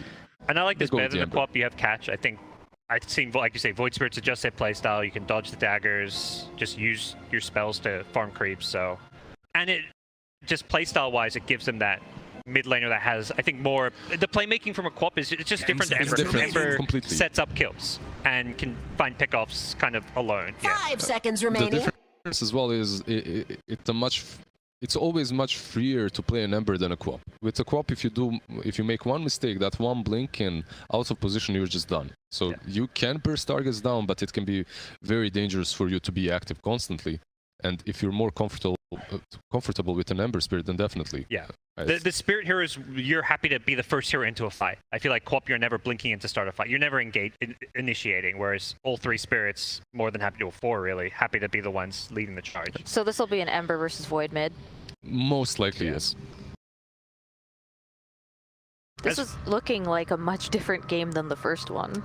Yeah, what, 6 different heroes so far, I believe. Nothing, no reoccurring pick as of yet. Some same bans, but no same picks whatsoever. And if you're FNATIC, you should be happy with this. Okay, Evil Geniuses, they go back to an old school fly hero. Now the main reasoning behind the Winter Wyvern is the Black Hole, right? It gives you an ability, your Winter's Curse, that will always pretty much be able to cancel the Black Hole. As if this is a position 5 Enigma, you can't reach that Blink, BKB, Link, and Sphere like ever in the game. So Radiant team ban. Winter Wyvern has been picked twice in the tournament so far. Oh, what? Okay. Okay, wait, can someone please explain this to me? Yeah, you thought this was just picked up in meme games, but you're the techie specialist, right, Lizard? You play this hero. 10 seconds remaining. Don't out me, man. Come on. I think that Techies was picked by PSG LGD earlier, but that was a little bit of a slightly lower stakes game. I love the hero, but I hate myself for playing it, so I don't play it that much. Really, it just ruins the game for everyone. However, it's a pro match. It's such an important game for FNATIC, and they must have practiced this. Is this a pocket strategy? Is this the pocket strategy? This is the cheese strat you were, the pocket strat you were talking about. This is 100% the pocket strategy, and all of these heroes on the side of Evil Geniuses are not well equipped versus the techies. They're very mobile. However, once you jump into that minefield, you're just gone. And you can see FNATIC banning out the Necro 3 carry, the Lycan right away. They understand what kind of Beast already banned out too. You can. What heroes do you even? So what are their lanes looking like here? Do you feel? I actually don't know. This is core techies with core Tusk probably. 4-position techies, core Tusk makes sense, I guess. Could be a core Enigma as well. Yeah. Could be a core Enigma very easily. But you would be putting a core Enigma versus a Winter Wyvern, and you already kind of countered, so perhaps it's a core I would love to see a core techies. It's mostly a fort. If you look at across all regions, techies is always a fort. Yeah, whether it's Xinkyu or whichever play you look at. Navi, Zayats, yeah, exactly. They're all forests, 10 seconds remaining. Okay, so versus techies, you want either heroes with built-in BKB, which is Lifestealer or a Jug. Refraction TA comes to my mind, which is also nice, but you can't really fit it in EG. Reincarnation, Wraith King. How can he yawn? He's yawning. You just pick techies and you're like, yeah, just another day at the work, man. It's another game. Yeah. So who can FNATIC? We went over who Evil Geniuses would want to go for. Who would FNATIC go for to finish off their techies combo? Good question. Probably a carry. They don't have much to scale a good late game, and I mean techies can play faster pace these days, but I think you still want to have a carrier, and you need something to take objectives with right now. Oh, for sure, and you can go full late game because you have techies. You can also just pick any normal carry right now in the pool. There's Troll, there's Ursa, I believe, still left. Troll banned out. Wraith King, so that EG can't take it? Would that work out? It doesn't seem... It's definitely possible. I'm not sure if you want to play into the Pengu Mirana, like you can clear out the skeletons right away, but it does seem good. There you go. Good call. Nice zoom. Wraith King Void Spirit, you're learning Dota. Like you've been 4 days and you already understand drafts. I've learned from the masters. I've had 4 days of learning from the masters. You just need to say now it was obvious, guys. It was very obvious. Guys. 10 seconds remaining. So who is EG gonna pick up to round it out? I really just... Maybe this is the PL game. He's been singing PL's praises, playing PL into Wraith King, into techies. Into tech, yeah. It could be alright. Ursa is still in the pool if they wanted to go for that. You have that Enrage versus the Mines as well. You kind of build into a lot of strength naturally too later on, so... More comfort pick for Arteezy too. He's very good on Ursa. They're gonna go for it. Choose your hero. Okay, so this is the counter to the techies. It can be pretty strong versus Wraith King. Historically it was, but Wraith King now, not only does he go for Radiance and AC, which is really strong versus Naga, you also have Ember versus Naga, who can build Shivas or something similar. Plus, you build that shard on Wraith King, right, for not losing the mana. I understand the Naga pick. I can see it working. Not a big fan necessarily, as I have not seen it win in the regions that I have watched at least. So when you say that it's a counter to techies, is it because you send the illusions off into the forest and you don't die? Exactly. Okay, got it. Yep. I don't know. It's looking really, really interesting spicy. now. It's looking very spicy. But I mean, okay, I'll go first. I still like EG. I believe in it. I believe that the Naga will pull through. Odds, your turn. I see techies. I do not have what it takes to bet on a techie, so I'm betting EG. You know, I refuse to believe techies is a hero here, Lizard. Yeah, I'll continue making it spicy here. I'll go with my SCA boys. I think EG definitely got what it takes to take the game. I'm not a big believer in Naga, however. I think it'll be okay. I think that Naga will be able to farm out getting blown up. Let's bring in our casters, Odie Pixel and Lacoste, to see what they think. Gentlemen, Techies, is Techies a winner? I don't think so. I really dislike the hero. I'm like, they show up. This is their second game of the tournament. They pick Techies. I mean, they must think it's good. You know, they probably practiced. They beat some of the top tier teams with it. There's no other explanation. I'm leaning towards EG. I love this Naga Siren pick against the Techies. The root mechanic against all of their heroes. Ember Spirit. Tusk can't use the snowball. Like, it just feels really good. Yeah, I've got to sort of lean the same way as the cost. I think the Naga Siren on for the last pick for EG is fantastic. But I'm excited because, as we're saying, you know, you don't pick Techies in this situation unless you have something insane prepared that you practice. So I'm ready for FNATIC to literally blow us all away here. All right, well, let's see how it works out. Will FNATIC be able to take game 2 and bring us to a game 3? Let's find out. Take it away, gentlemen. Thank you very much, Simi. Here we go. Game 2 of FNATIC versus EG, and a Techies is thrown into the mix for the second time this tournament. Didn't have great success until the first time round, but to be fair, that was in a game that didn't really matter, so yeah, it wasn't necessarily you know. The game didn't matter. I go to bed. I'm like, man, it feels good. I just saw Techies losing, getting dumpstered. I fall asleep instantly just by thinking about it, and I wake up, second game Techies again. I mean, maybe you never woke up. Maybe you're still asleep. You know, maybe this is a nightmare. This is a nightmare. Here we have it, jabs on the Techies. Let's see what FNATIC's got up their sleeves. Tusk and Techies, this was the lane that the EG won like TI5 with, if I remember correctly. It was super popular AUI on the Techies. I just don't feel this is a real hero. Every single time I see the hero, I think it's some kind of a meme. Let's have a look. So memes can be incredibly powerful nowadays. Let's see if it's got enough power in it to get FNATIC the victory. They had a tough game 1, a good opening to game 1, but it quickly went downhill. EG just completely took over. Let's see if FNATIC can get this one going any differently. Looking at the lane setups, we have RTZ starting farming down on the bottom lane, backed up by Fly. It's going to be into this tri lane at the moment of FNATIC. Raven, DJ, and Jabs all down here. Of course, leaving the Enigma. Masteros to play on his own on the solo lane top against Ice in the 1v1. And mid lane, the Spirits. Moon on the Ember versus bottom lane. They're gonna go on him. Silence from Techies. There we go. I mean, and the tri-lane's got to do this. You know, you're laning like this if you're FNATIC. You're looking for the kills, and what better way to start it off by taking RTZ out of the lane? Like Mirana and Wyvern, they're really not strong in a tri-lane.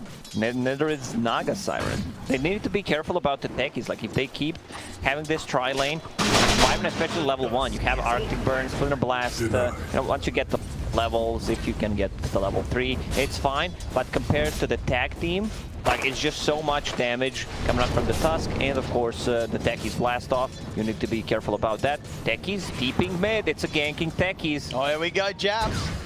He's coming in with a blast off. Oh, a little short on it there. Armor's still getting low, but the pulse is out for the Sleight of Fist. No damage to be done there by Moon. And it's going to be an active Techies. We'll see Jabs sweeping up and down the map, looking for opportunities to blast off. There it is. A tip. Well-deserved tip.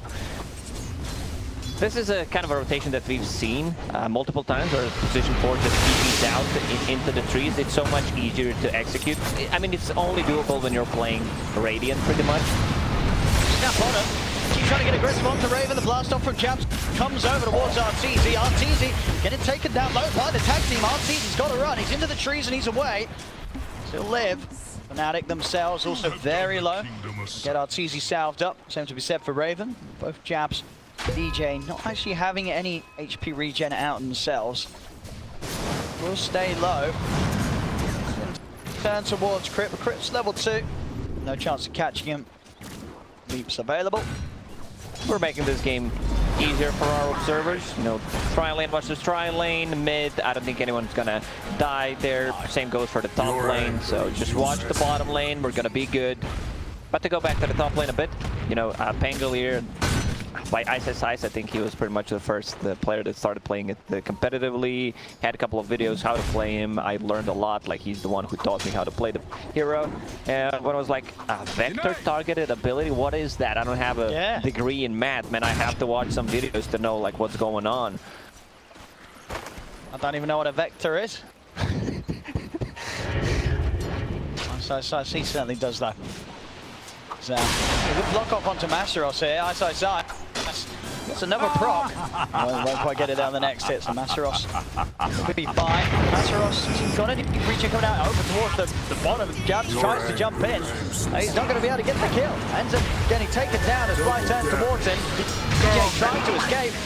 And chasing on, the Splinter Blast connects. Crit. He's got the kill, takes out the two of them. Nicely done.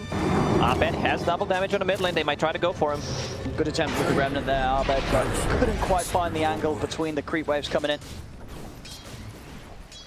The Moon will be fine, bottle refilled.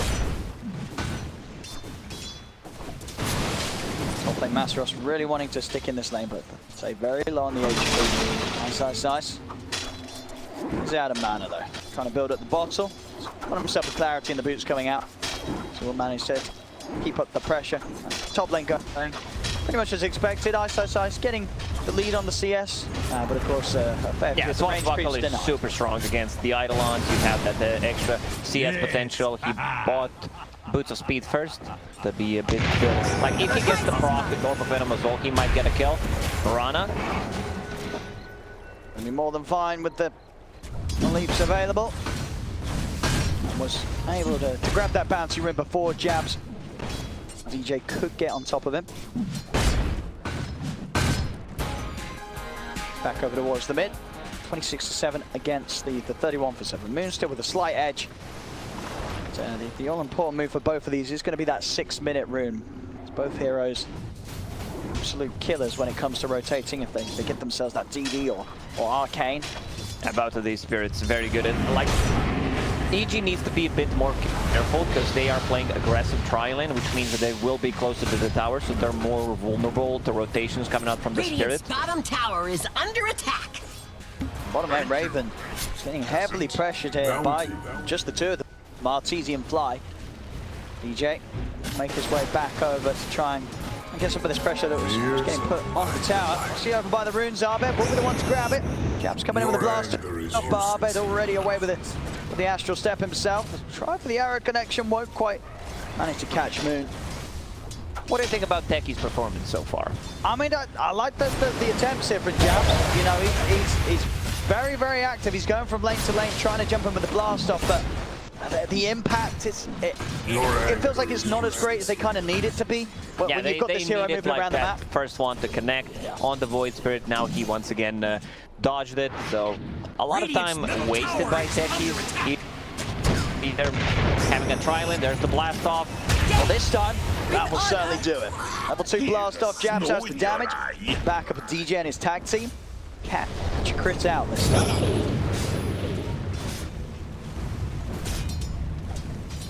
Enigma going for Necrobook. I like Necrobook unit. Sometimes if you overcommit, if you get that level 3 Necrobook, it feels like you're delaying your Blink Dagger, you're delaying your BKB. This time around, they will have Winter Wyvern, which is really nice against the BKB Black Hole, so you're always going to have that covered.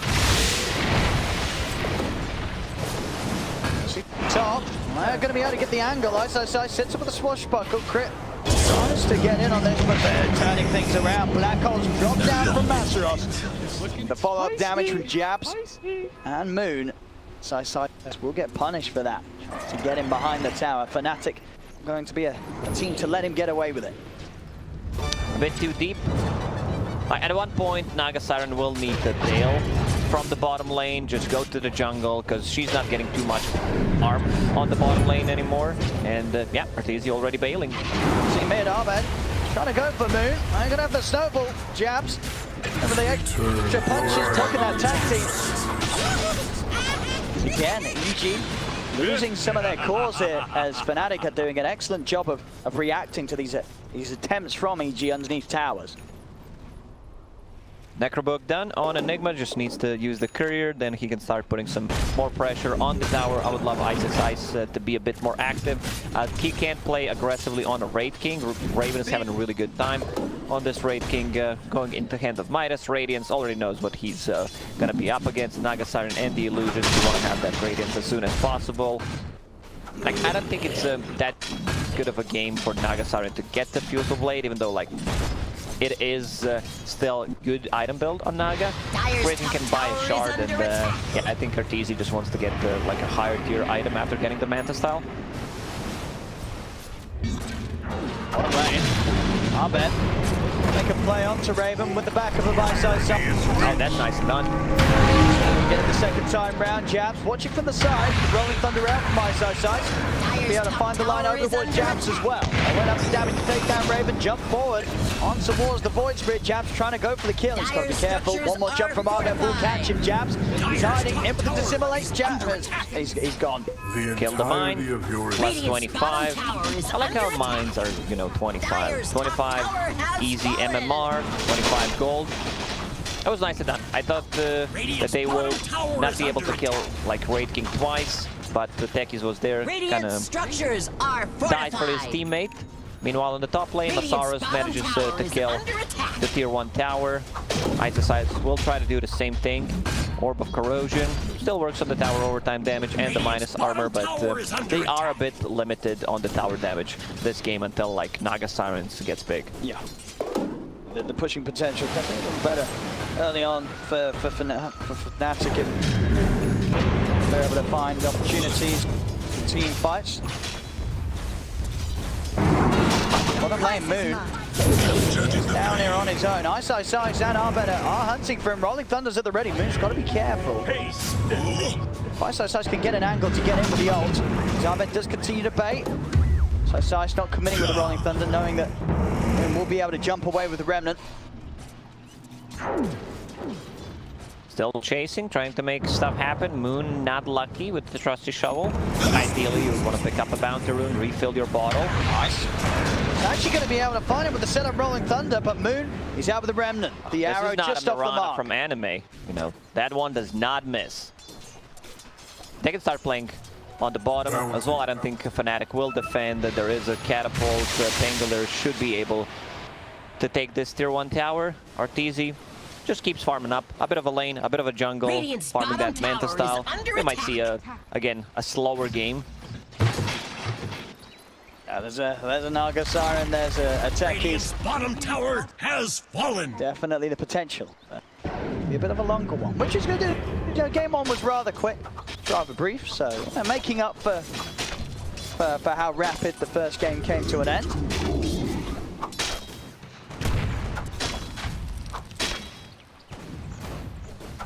Zabeb. He's on his own in the jungle. Moon. But nothing more than just trying to interrupt the farming of this Ember Spirit. We're not talking about tech. How's the most important hero in this game doing? Moon will be able to kill Pangolier. I think there were a couple of mines there as well. Yeah, just gets with the changes, commits with the Remnants, blows them up. So not, of course, yet able to start burning into the hood. Midnight. Have the setup. Ice flying back to get involved in this fight. Masros just down. Blast off is there for Jabs, but Masros will get taken down underneath the tower. Jabs now as well by Arben. EG gonna look to try and chase for more. Ice Rolling Thunder good to go. All the shards block him off. DJ's able to make sure that the space is there for Moon to get out without Ice getting a catch on him. Moon comes back in with the side of fist. There's going to be a buyback from Chris. As the setup's here, Art's easy. Arrow. Has he got the timing? He does. The sleep setup into the Remnant, into the arrow. They lock down Moon. And now DJ will also fall as Ice protected by the cold embrace of Fly. That was nice enough. They have a good setup for the arrow. Either like end snare once Naga Siren gets that, or just a sleep. Wyvern Curse is also a great setup. 2 buybacks. That's going to be costly. Next time they die, they added the seconds to their death timer. It's going to be pretty big. Ice not going for like any type of a damage Usually, from what we've seen, especially 11 Pango, like he goes pretty much always for the same item build. You know, get that Maelstrom to be able to scale. If you don't get that Maelstrom, like you're gonna have a hard time pushing out the lanes. You're gonna be in the middle of the pack, I would say. But I guess he just wants to be able to, you know, tank up all the damage. I mean, this is, as you said, the punishment that will be there for playing with that buyback in that last fight. He gets taken down again, Ice. Now he's gone for a minute, and at 13 minutes into the game, that's a long period of time to not be involved. Yeah, he can just chill. Try to figure out where Techies is placing the mines. Raven, might is done. Going into Radiance. They're starting to put some more pressure on the mid lane. They also don't have too much tower damage. If there's no Necro unit, if there's no Eidolon to crit.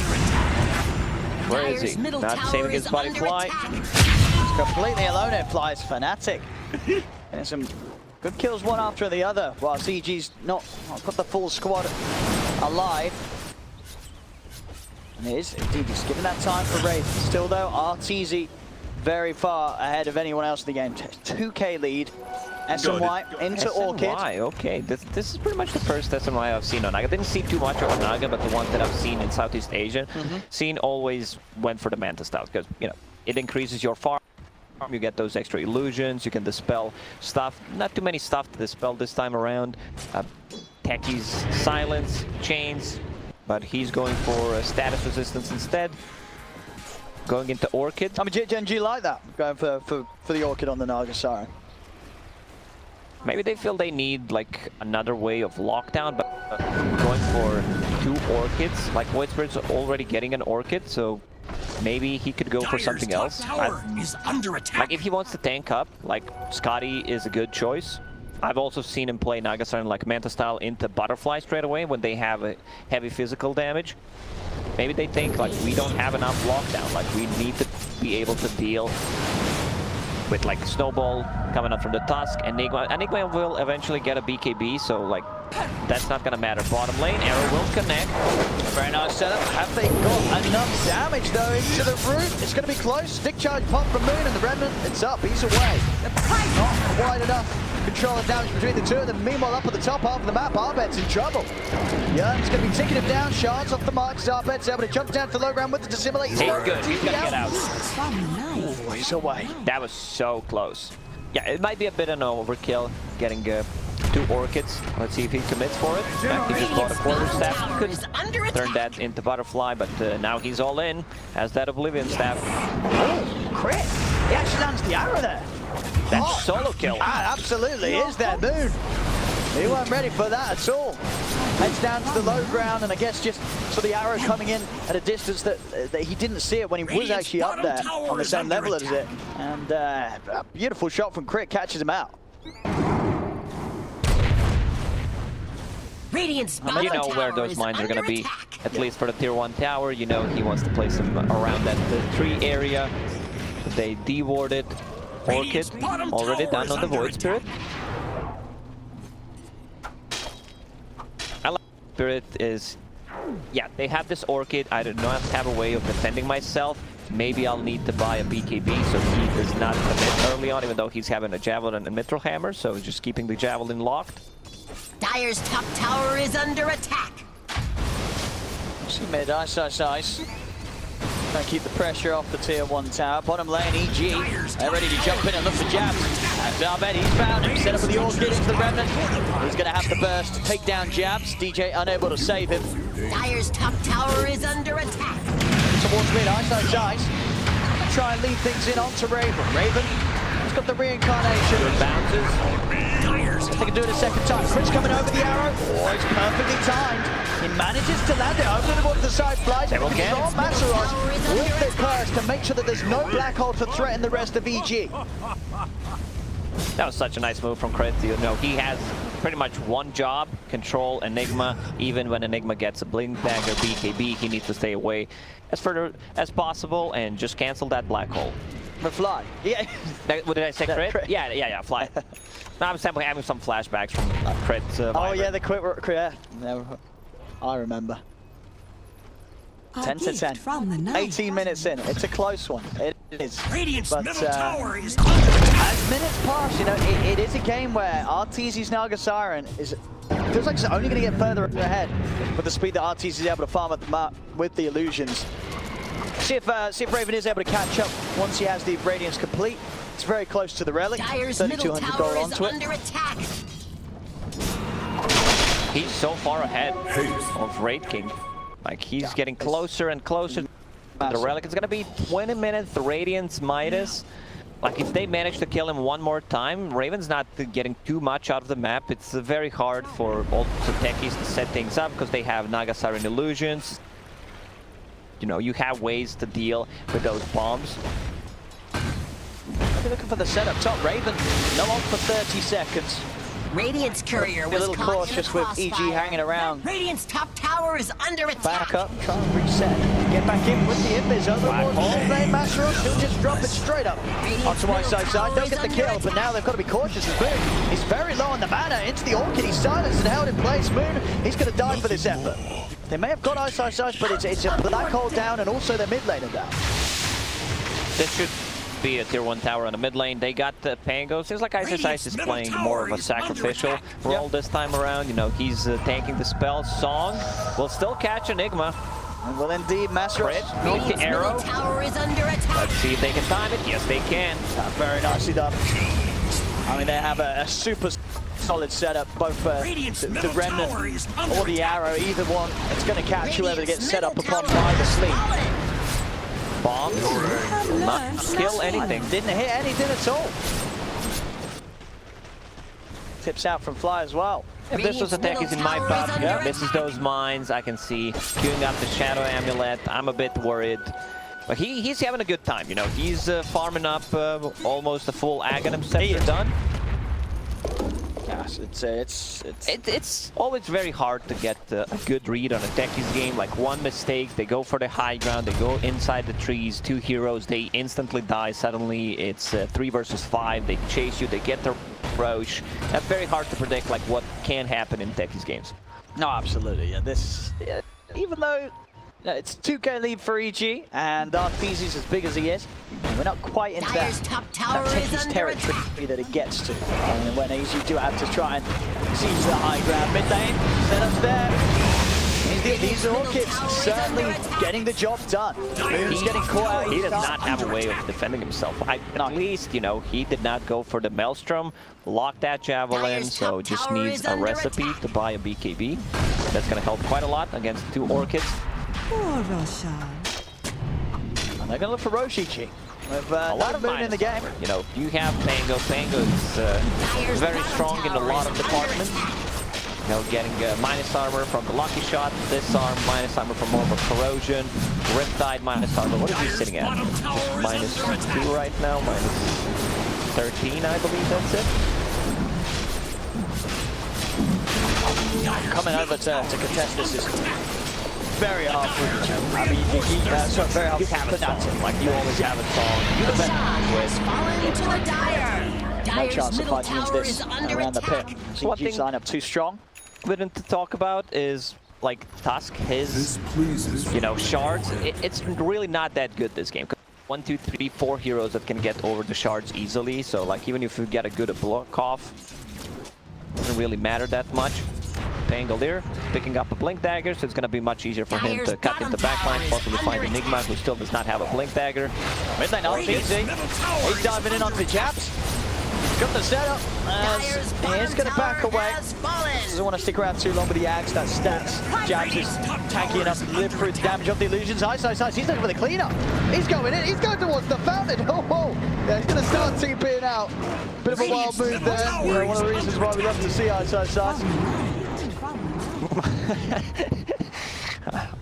Kind of a classic Ice. Just rolling into the fountain. Rolling in.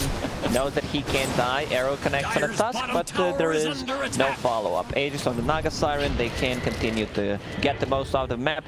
Like, Raven, he's involved in 1 kill. That kill was from the laning stage. Has Radiance, keeps farming up. How's he doing? He's still struggling to just catch up with how much Arteezy's getting done. This Orchid has just enabled him to get involved. You know, 3, 1, and 4 on the Naga Siren. And also just the sort of mana gen in the end. You never really have to worry about buying clarities. He's just going to be able to keep spamming that mirror image and always have the mana to fight, having enough to use the burn and the ensnare. Crit, this game has been on point with his rotations, with his arrows. It's not all about him because everyone else needs to set it up, but you need to have a good angle. We've seen a couple of times like Masaru's trying to block the arrow from certain angles with the Eidolons, with the Necro Warriors, but Crit is always there pretty much to land it. Nagasari about to have a hard finish, so that's going to tank her up quite a bit. They're trying to get the catch on RTG. See if they can do it. They've got to get through the Aegis. The rest of EG making their way over. Songs available, curses available. FNATIC's going to be very careful about how they commit the second fight. Off the mirror image, RTZ starting to step away over towards the backline. Zarbe jumps in towards Jazz, pulls him back with the Remnant, takes him out. Going to be able to keep RTZ safe here with the Cold Embrace. BKB's out from Moon. Eyesight coming back across. Song comes to an end. RTZ continuing to retreat, and he's away. They can't chase any further. EG's going to take the back. We're going to look at Armor, and the curse fly puts a stop to the black hole. Arrow out onto Raven, over to the side. The silence and the ensnare catching Moon. Moon will go down. DJ and Raven, they're trying to find Eyesight Dice. Malefic's out to Crit. They bring down the Mirana. RTZ and Ahmed, they're ready to swing back in though. RTZ picked up the heart. He's healing back up. They've got a run for FNATIC. They're only down to Raven and DJ. Raven, he'll fall the once. That's his first life. Can DJ do anything to save him? He can't. The Orchid out again from RTZ, silencing DJ. He has to run. He's got to leave Raven, as DJ cannot fight this. Nice dodge by Abed. Abed takes down DJ. TP over from Jabs. Jabs, can he do anything to help him? There's going to be a buyback coming out. But Abed's cleaned up the double kill. Over towards Jabs. DJ's fought back for this, but he knows he cannot TP in here. He can do nothing to help Jabs as EG. Oh, that was such a nice done by EG. Pretty much the perfect timing. Heart gets delivered in the middle of the fight. The regeneration kicks in. Song to keep him alive. BKB on Ember Spirit. He can deal with that amount of damage coming out because Ember Spirit is not really farmed. Like Fly, he has one job. His job is don't get caught by a black hole and just cancel it with the script. That's exactly what he did. Fly might be a little bit dead here. He's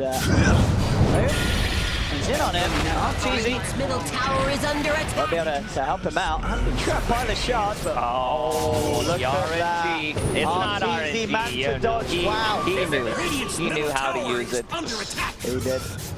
You just got to press the button the right way to guarantee that your illusion's over the shards. If you try at home, but it's very hard. Very you need to press it like 3 times fast, 2 times slow, then 2 times fast. Give it a bit of a rub, you know, press the key right, and boom, you're over the shot. Arrow again. That's DJ bought back. He bought back in the previous fight, so he's not gonna have it. Next Roshan may respawn in 3.5 minutes. There's still a couple of towers that EG can't go for. Like Techies, he's not having like that good of a time anymore because all these mines are being taken away from the Naga Siren illusions. Pangolier is super tanky, like he can tank most of that damage. He's also bringing something on the courier. That's a full pipe. Yeah, he just wants to tank up. All right. Oh, Own caught yet again. I mean, it's too hard to play against these silences. He's still struggling. Even though he has the BKB, they catch him with any of the stuns, the thunder, or the remnant. They've just got enough damage to burst through him before he's able to react. CG now at 10k, 21-13. To have another very solid game. Oh, the mines do go on, but. Good tanky with that heart. Yeah, he's going to be back up to full HP in a few seconds. Radiant's top tower is under attack. Nothing more than a bit of a tickle. Bottom tower is also, under I love attack. Fly's build, maxing out Cold Embrace to lower the cool down, increase the healing. Because like he's not dealing damage. He does not need that Arctic burn. Pretty much already said it multiple times. Needs to be able to cancel the black hole. Like Enigma is going for a BKB into Lincoln Sphere. Could be a bit tricky if he manages to get to that Lincoln Sphere, but eventually I think they will have another way of stopping it. Naga Siren, definitely a hero that wants to buy an Abyssal Blade, so they will have that covered as well. Dire's bottom tower is under attack. Some of these neutral items are teasing, finding the lovely one here for the Naga Siren, Elven Tunic. Incredibly beneficial for 100% one of these, sure. Radiant's top tower is under attack. Now, these tier 2s, they can't really defend them, FNATIC. FNATIC's going to have to gear up for that high ground defense. See if they can get something big going. And if Raven's really going to be in a position that he can sort of attend these fights and be any sort of threat. Because so far, he's just not really been able to get involved at all. They're running him down, Arbeb. They're going to be able to finally catch it. Arteezy's in with a song, and he's in a position that's very hard for the rest of FNATIC to get to. I think FNATIC they're just going to have to bail on him completely. They know that they cannot get here in time to give him any sort of chance on the second life. Oh, unless that blink, wait, he actually managed to blink out. They don't know where he is. They don't know where he is? Okay. I mean, that's why they didn't come over. Raven was like, don't worry, guys, I got this. And he actually gets out. Despite the whole of EGv there. Yeah, because they were not showing other heroes, and he was like, I'll go in, I'll try to find the back line, possibly stun something else. You guys got this, right? They didn't. So yeah, Raven actually able to live. Very nicely done.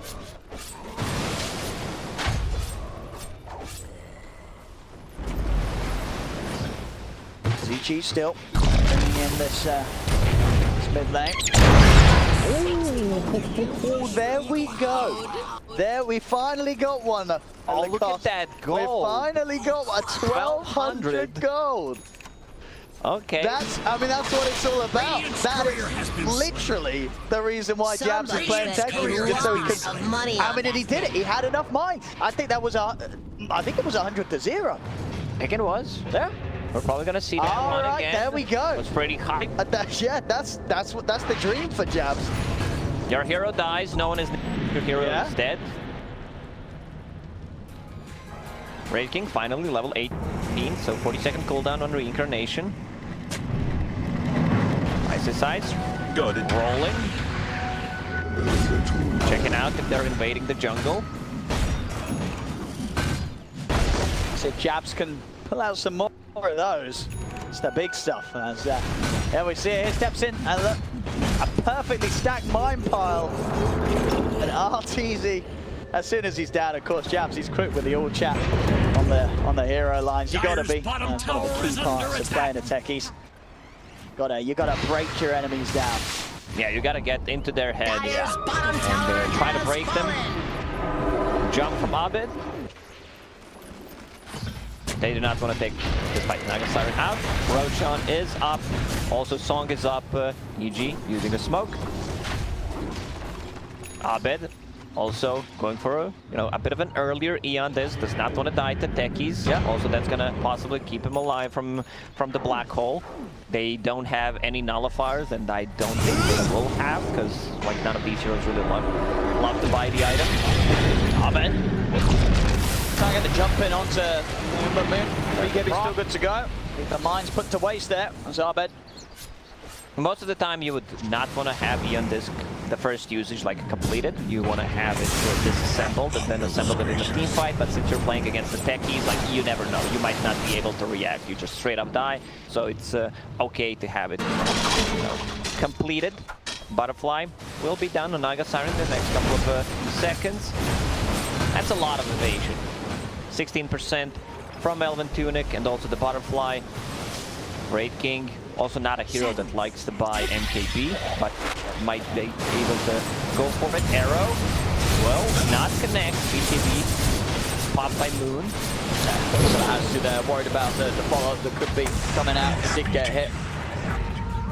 So Arteezy coming up with a setup. He's another arrow is ready. If they've got the setup, they do. DJ, they get caught out. Iceland's coming in the pine. So okay, Jabs, he's able to get Arbed. Arbed has been blown up. PG want to keep fighting on without their Void Spirit.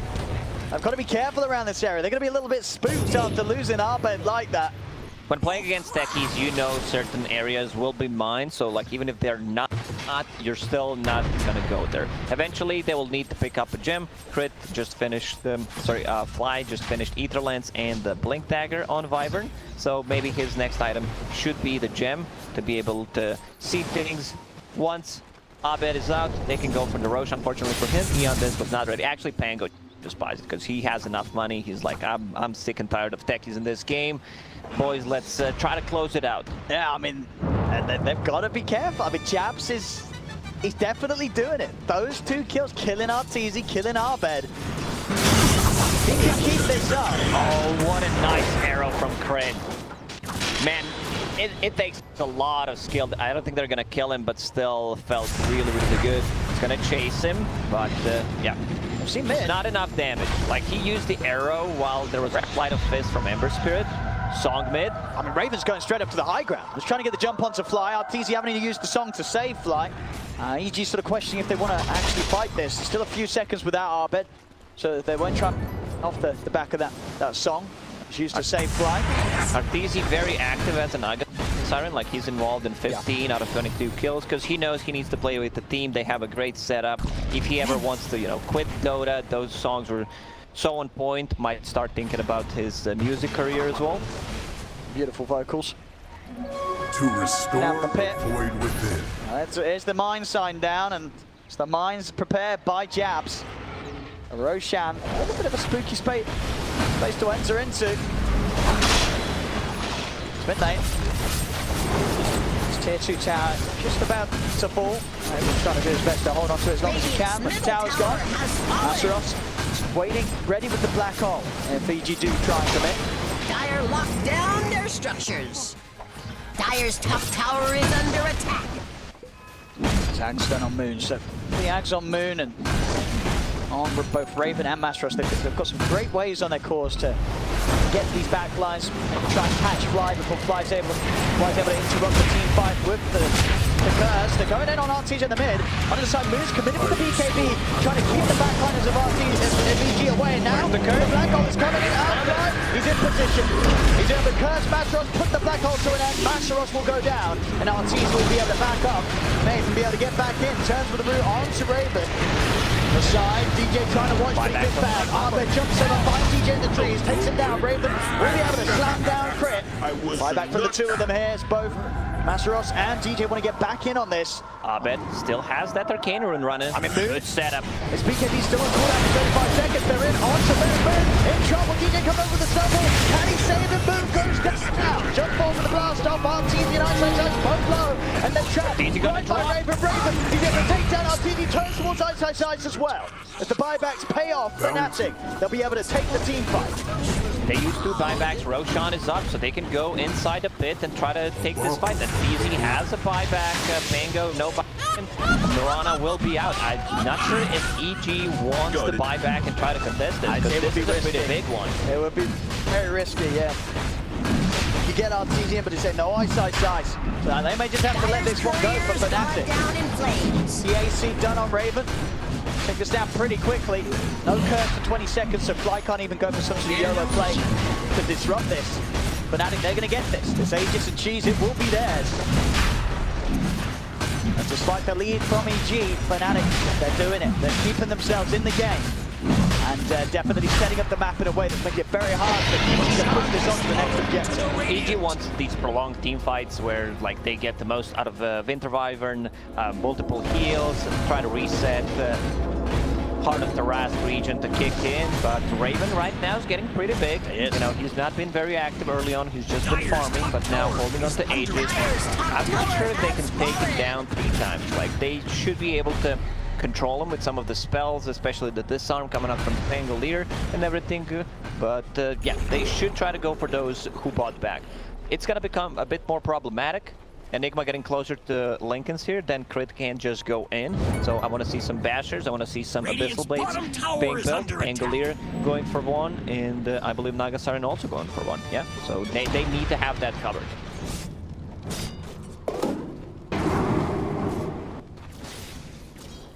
Excellent item here, Spell Prison. Skill wants to take that on FNATIC. Both Moon and Masteros would like to get their hands on that mid lane. RTZ going for the setup. Moon, again, just having to use the BKB every time, making sure that he doesn't get chain stunned by any follow-up after the song. Radiant's bottom tower is under attack.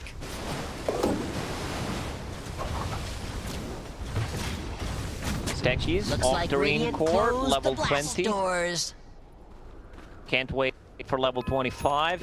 Do you think he picks up the damage or the mine's movement speed? We'll have to see. I don't know what's meta at sort of this, you know, incredibly high level of the game. Yeah, I don't know what the meta is, because every single time I join a game, I ban techies.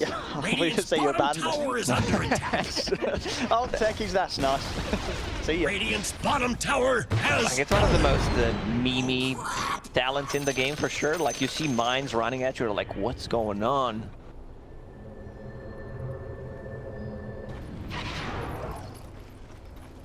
And you can definitely feel that techies pressure get into it. They can't approach the high ground, especially now, of course, with the Aegis G's in the hands of Raven. It's a hard move to make. And to be very, very careful how they approach things against this FNATIC lineup, despite how big Arteezy is. You know, we are seeing, though, with these moments passing, Raven has pretty much caught up to the farm of Arteezy. Recovery has been brilliant from him. Despite the low attendance on the fights, you know, he's been doing his job. He's been hitting the creeps, and he's shooting up there. He's going to have the MKB done very shortly. He doesn't like to buy that item, but against all the evasion coming out from the Naga side and the butterfly, she was also holding the Elven Tunic, now holding on the Ninja Gear instead. Like, you need to be able to go through that evasion. 35% is just a bit too much. I mean, I feel like we might definitely be getting a long one here. I mean, EG, they've just found the dream item, but you always hope for Arteezy would have been holding out. As he will get that Illusionist cape on the Naga Siren. Extremely nice item to be had, the best. Yeah, sometimes, you know, those items for a certain heroes, I feel like 100% drop rate. Ember Spirit holding on to Spell Prism as Refresher or queued up. Mind to BKB here, yeah.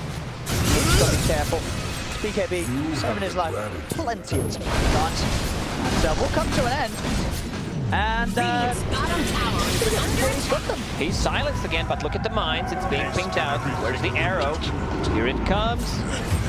Ooh, that's not bug. He doesn't.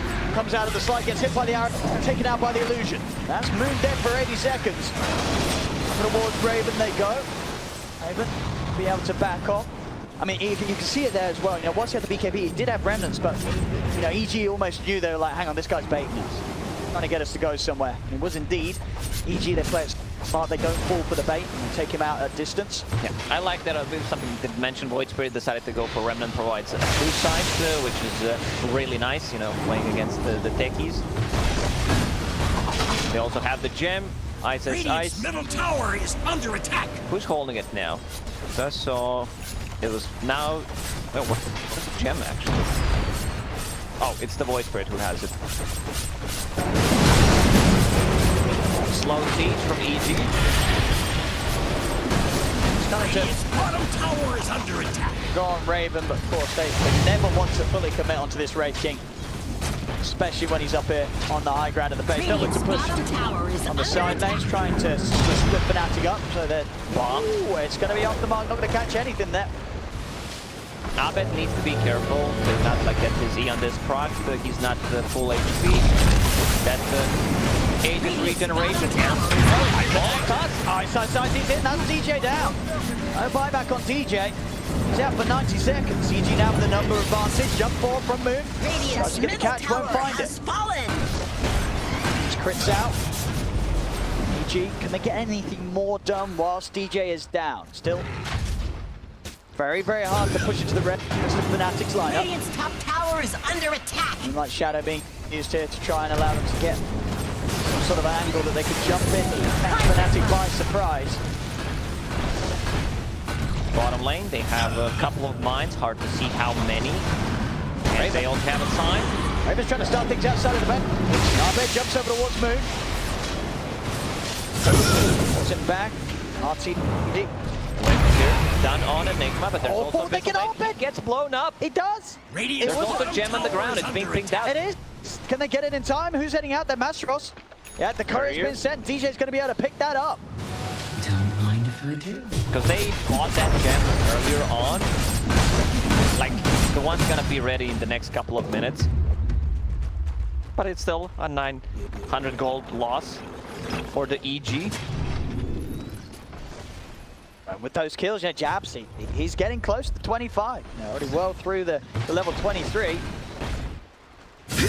When I said that they need Abyssal Blades on the heroes to deal with the Enigma, the Black Hole, look what Crit has queued up. I mean, you're absolutely right.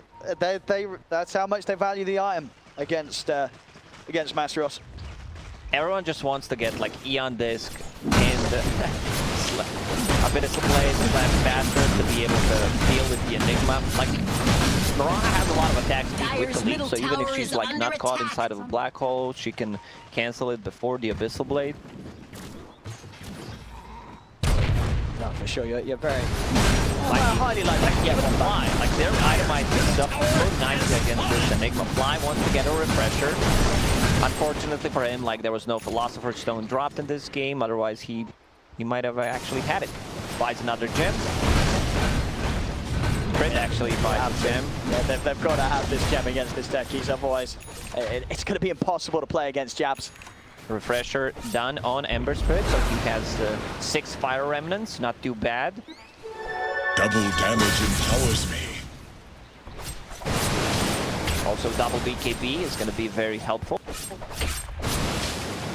I hope you guys, went to the bathroom, have enough water and everything, but be sure to get some snacks, because this one seems to be that's gonna last forever. We have this chance on us. You actually have the refresher. Pop by Moonshot can get it. He's gonna be able to find the black hole bullet. Masteros, he gets the look at two of them fly, comes in with the curse. Holds down Moon. Arteezy is still trapped in between the boards, and he's able to put the mirror image. He will get out of there. As Fly's able to set up the turnaround. They take out both of them. Both Moon and Jabs going down. Jabs will buy back. They can take down Raven a second time. Then burn through the reincarnate. Arteezy Arbiter crits around him. And that's gonna be Raven out. He's out for 100, he has no buyback. Yeah, Arteezy just finds a way how to get stuck. If it's a cliff, this time around, like, he could not get out. There were like heroes all around him, but once again, good ulti coming up from Wyvern. Fly, always there on time, and now they can stop flip pushing a bit, see where the mines are. 3 dead. EG should have a pretty solid opportunity here to claim these racks. FNATIC then may be up for one final fight, but definitely going to take severe damage to the base. VG coming in with the siege. Radiant's top tower has it was a good attempt. They're sort of throwing everything in onto Arteezy with the black hole, but again, just Fly's positioning. He's always going to have the chance to interrupt things. This time not necessarily cancelling the black hole, but making sure that FNATIC just couldn't find any follow-up after it came to an end. And Arteezy able to live. Take top racks, mid racks, they'll sweep over the bottom, still 40 seconds until Raven's back in. Bottom's a little spookier with the mines out. They should be able to clean that up. They still have a gem, Void Spirit once again holding it. And Fly with extra range coming up from the Arctic Burn, can't deal with the mines, so this should be the Mega Creep, but it doesn't matter, you have techies in the team. Next rogue is up, she's Aegis plus a refresher, like they want to get the refresher in this one. I would say much more value, especially for Mr. Wyvern's second curse possibly, or just, have the BKBs, another song, but I feel like Fly should be the one getting it. Just making sure that they do their best to carefully close the game up. Allies to take any risks. Mega's up. It's very much going to be on FNATIC to just rely on this techies defense to have a shot at swinging this game around against EG. EG, they're going to do their best to not hand that to them.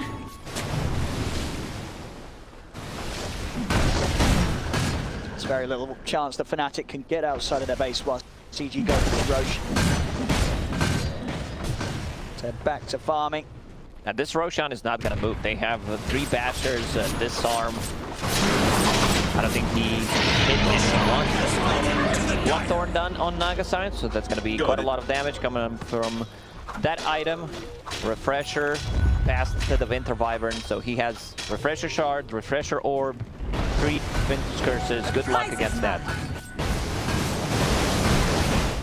This Wyvern has just been such an excellent pick.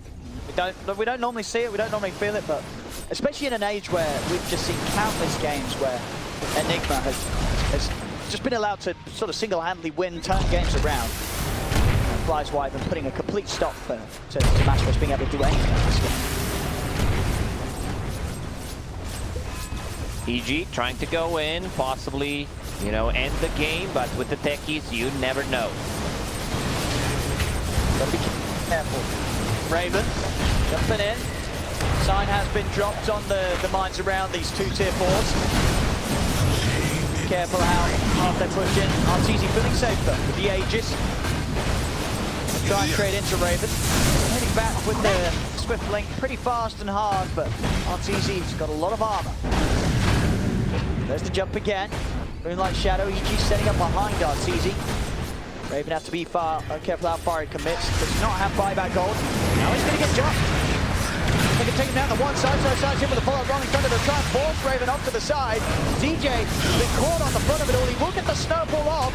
And they're going to lose DJ almost certainly as the snowball comes to an end. No, from a blink. DJ actually able to pick that for Fountain. Building. Raven looking for a second round. He gets back over towards Arteezy, but Arteezy the damage with the squad on and the illusion. Arrow takes him down. The arrow won't connect. Raven will start backing off, but EG they're doing the damage to tier 4s. Arteezy continues to push. Under attack. That's the first tier 4 tower down. They can keep pushing. Still Aegis on Arteezy. Raven trying to get in. They do have those 2 black ops. Dross can find them. He's got to go for something completely incredible. As he's down 27k already. The jump's been made on the back lines. Arteezy's going to pop the sock. Seven to Moon with the Abyss. Moon, he's got to get out. The BKB's going to sure come to an end. Quick save to find the time of the arrow. It's in Moon. He's down. He's out and he's down. Available. He uses again. We'll get back to Ross. He's going to go for the first back on the other two. But the curve fly puts a stop to it. Again, just stopping Mastros in his tracks, and Mastros does not have buyback. The Enigma's out for 100 seconds. They've caught Moon outside of the base. Moon's gone. That nice play from Fly. He had 2 Windless Curses. That's the 3rd one. He actually used the refresher just to set things up. I mean, he did too much for them. That's there. Well, the mines come out. He kills Ice, but these are old mines, like they don't have anything else prepared. As onto the side, Raven trying desperately to defend. DJ find a little bit of safety inside the snowball. Raven is attempting to run. Raven, he's out and down. No buyback on him. It's GG, it's cool. And with that, EG, they'll secure themselves both wins here in the series, 2-0 against FNATIC. Big W for EG, big W for Dota community. You know, watching techies lose, I think everyone is pretty satisfied. Great showing from EG. Like, they had some insane timings on their items going in and out. Like Fly on Winter Wyvern has been amazing. Like the itemization coming out from EG, getting like triple bashers / abyssal blades, going for refresher on Wyvern, picking up the refresher shard.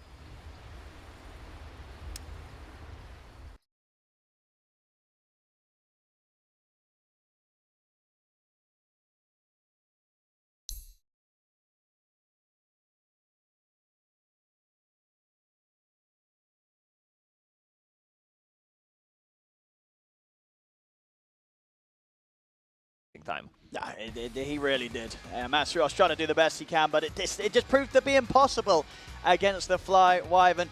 Well, we saw some sort of highlights from the techies. You know, it did get some stuff done. We saw Arbed died twice. Yeah, after this, are we just not going to see techies again this tournament? We might, you know. It's something that they've probably practiced quite a lot, considering that it's, you know, upper bracket. It's their 2nd game. They pick techies. They must think it's super strong. Well, that didn't work out quite here. They got some satisfying kills on Arbed and Arteezy, but not enough to win the game. EG keep their cool and are able to close it up very, very nice and securely towards the end. As EG, they'll take the series nice and clean, 2-0 against FNATIC. Thank you very much, ODPixel and known Techies disliker Lacoste. So Techies, surprise pick for all of us, right? But it didn't really seem to work out very well in the end. Yeah, it still did some Techies things. I wasn't totally disappointed by what the hero brought to the table. You know, disappointed seeing it FNATIC, but the hero did look pretty solid. It was a game that either team could have won. I think what was hard for FNATIC is that they couldn't afford to make any mistakes. They had to play really perfectly to win this game. I agree completely. It was a Okay, I'm gonna get a lot of flack for this. A FNATIC's game, he was doing his things, he was mining in proper positions. Early on, Pango died multiple times. Ice, I believe he was fuming. That's why you see the roll onto the fountain to go chase him, to kill him off. No, overall, very well performed from them. They had some pretty good plays. However, in SCA, overall, Enigma on offlane does not win. It's not a hero that looks to be in full SCA comfort zone, much better on position 5. They put it in this game on offlane when you're playing versus pretty much hard counters. Like Winter Wyvern, historically one of the best heroes versus Enigma, and even when you get Lincolns, it doesn't work because they have all the bashes, they have the Abyssal, but for me in this game, really Arteezy is the MVP. Why? Because of the item build. Nothing too flashy of a playstyle, just the item build was so on point. Yeah, we both saw the Orchid come out and loved it. He played so active. I think we're so used to seeing these Nagas who sit back, get this top net worth, and just take all the farm on the map, push all the lanes. He wasn't just pushing lanes, he was always looking to use sleep off cooldown to Sep kill. We saw sleep after sleep to Sep, an arrow to Sep, an Aether Remnant. He was just he was the playmaker as a Naga. And speaking of those arrows crit, he wasn't one of those Miranas that's just AFK, last hitting some creeps in the jungle, sometimes comes to the lane to help you out. No, he even got a solo kill on Ember early on. He was playing a very, very good game of Dota, but overall, EG as a team outplayed them in team fights such as this one. Yeah, Fly, I mean, we haven't even mentioned Fly. Yep. His Wyvern positioning was perfect. He was always saving people with the Cold Embrace, getting the good Winter's Curses off on Enigma. EG, yeah, really good.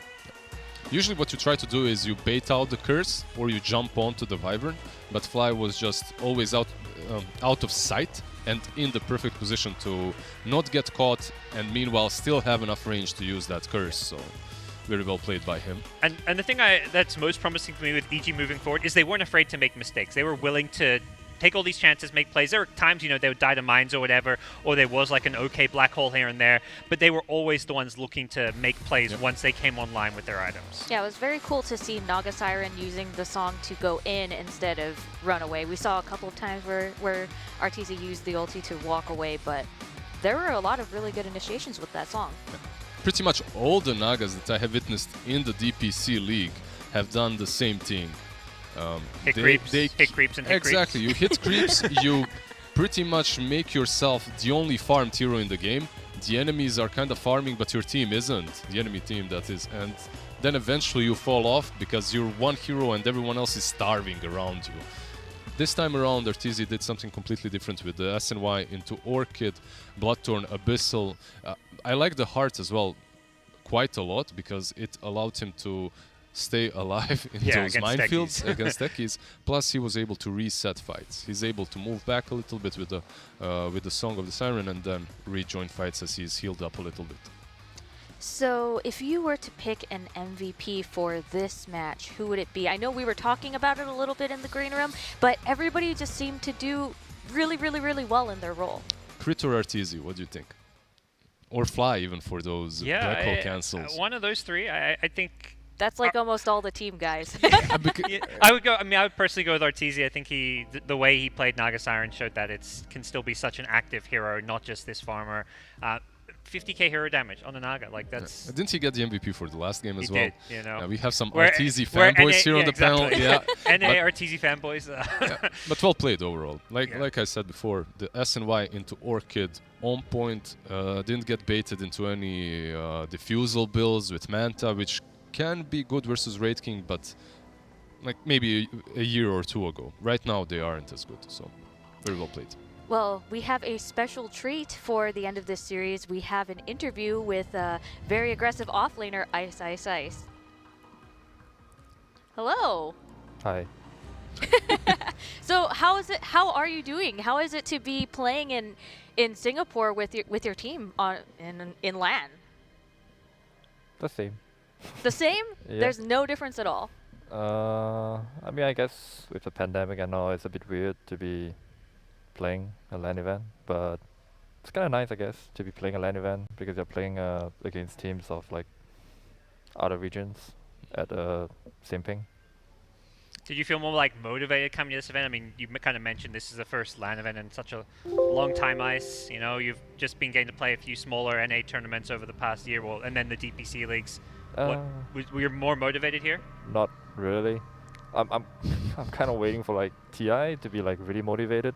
Right now I'm kind of still like chilling. I think I played too much like Magic the last 2 weeks, but yeah, I mean like it's weird, right? Because I came back from NA. There's like a 2 weeks quarantine, so I technically only got like a week off before the event. It felt kind of bad. How does it feel playing against FNATIC, your ex-team? Any mixed feelings there? Not really. It's like a fun game. I kind of respect them for picking the deckies, and Debs did like really well on it. Yeah. How did Arteezy feel getting blown up by those mines? It's just annoying. It's like playing against deckies, and you just gotta take it slow, right? You can't like go into the trees. You can't walk past like areas that you haven't like explored. It's like a minefield, so you just gotta watch out. And you can dive the fountain with Pango as well, very early on, right? Yeah. Is there? We had this discussion on the panel. Is there a player from your teammates that you think is the MVP in the series? I think Fly played really well with his Wyvern out. I mean, like the rest of us were like doing the same. Arthur did some like great sleeps, and yeah. I bet Fat though. Rip Abed. Well, do you have anything to say to all of your fans who are watching and eagerly cheering for you?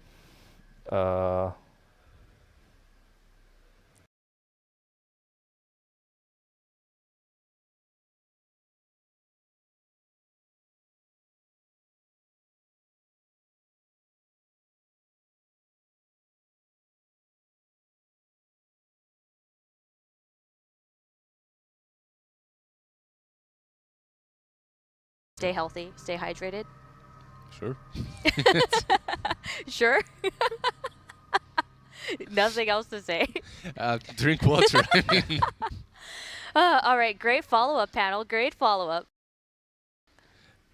So let's take a look at the bracket for the rest of the tournament. Now that FNATIC has unfortunately gone 0-2, they will go to the lower bracket to play against OB Neon, and EG will move on to face the winner of the next match, which is BG Gaming versus IG. Yeah, you could see OB Neon as well in on Twitter. They're not being satisfied whoever drops to the bracket to them, to their embrace, because yeah, it's a difficult matchup. It's definitely a very difficult one. And I think for them, it's like either way, they're going to play against some fellow SCA players, so they were going to, you know, the SCA players and teams want to see each other do well, so someone's getting knocked out. Yeah, and we're talking about SCA and how much talent they've got here. Like, you have 3 series with, what, 12, 13 SCA players overall throughout all teams, so very interesting.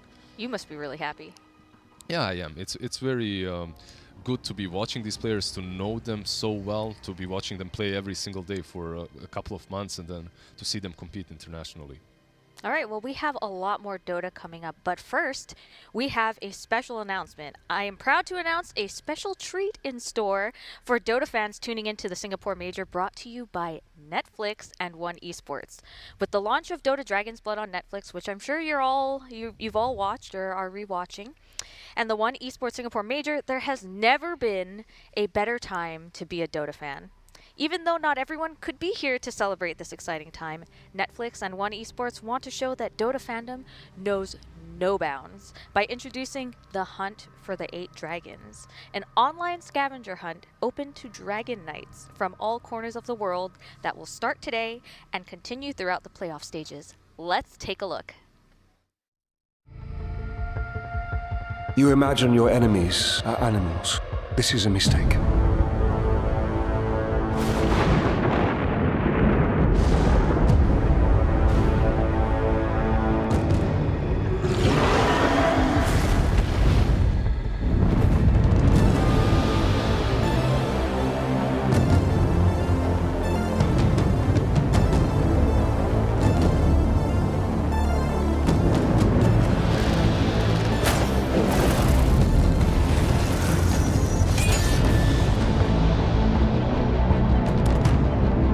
Imagine you didn't come all the way out here to hunt wormlings. Settling in debt. My dragon debt.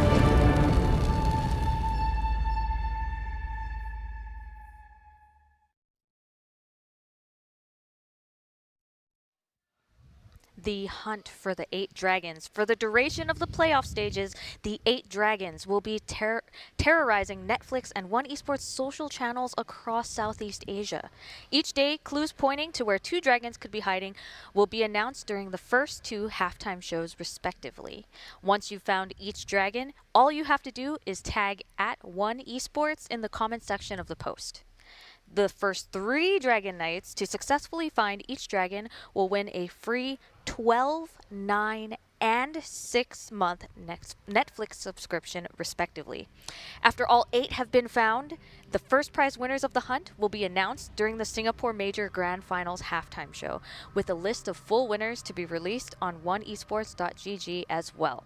And now, without further ado, let's take a look at our first clue of the day.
That's RTC, Abadendi, Tonil, and Doggo, and Kayasen!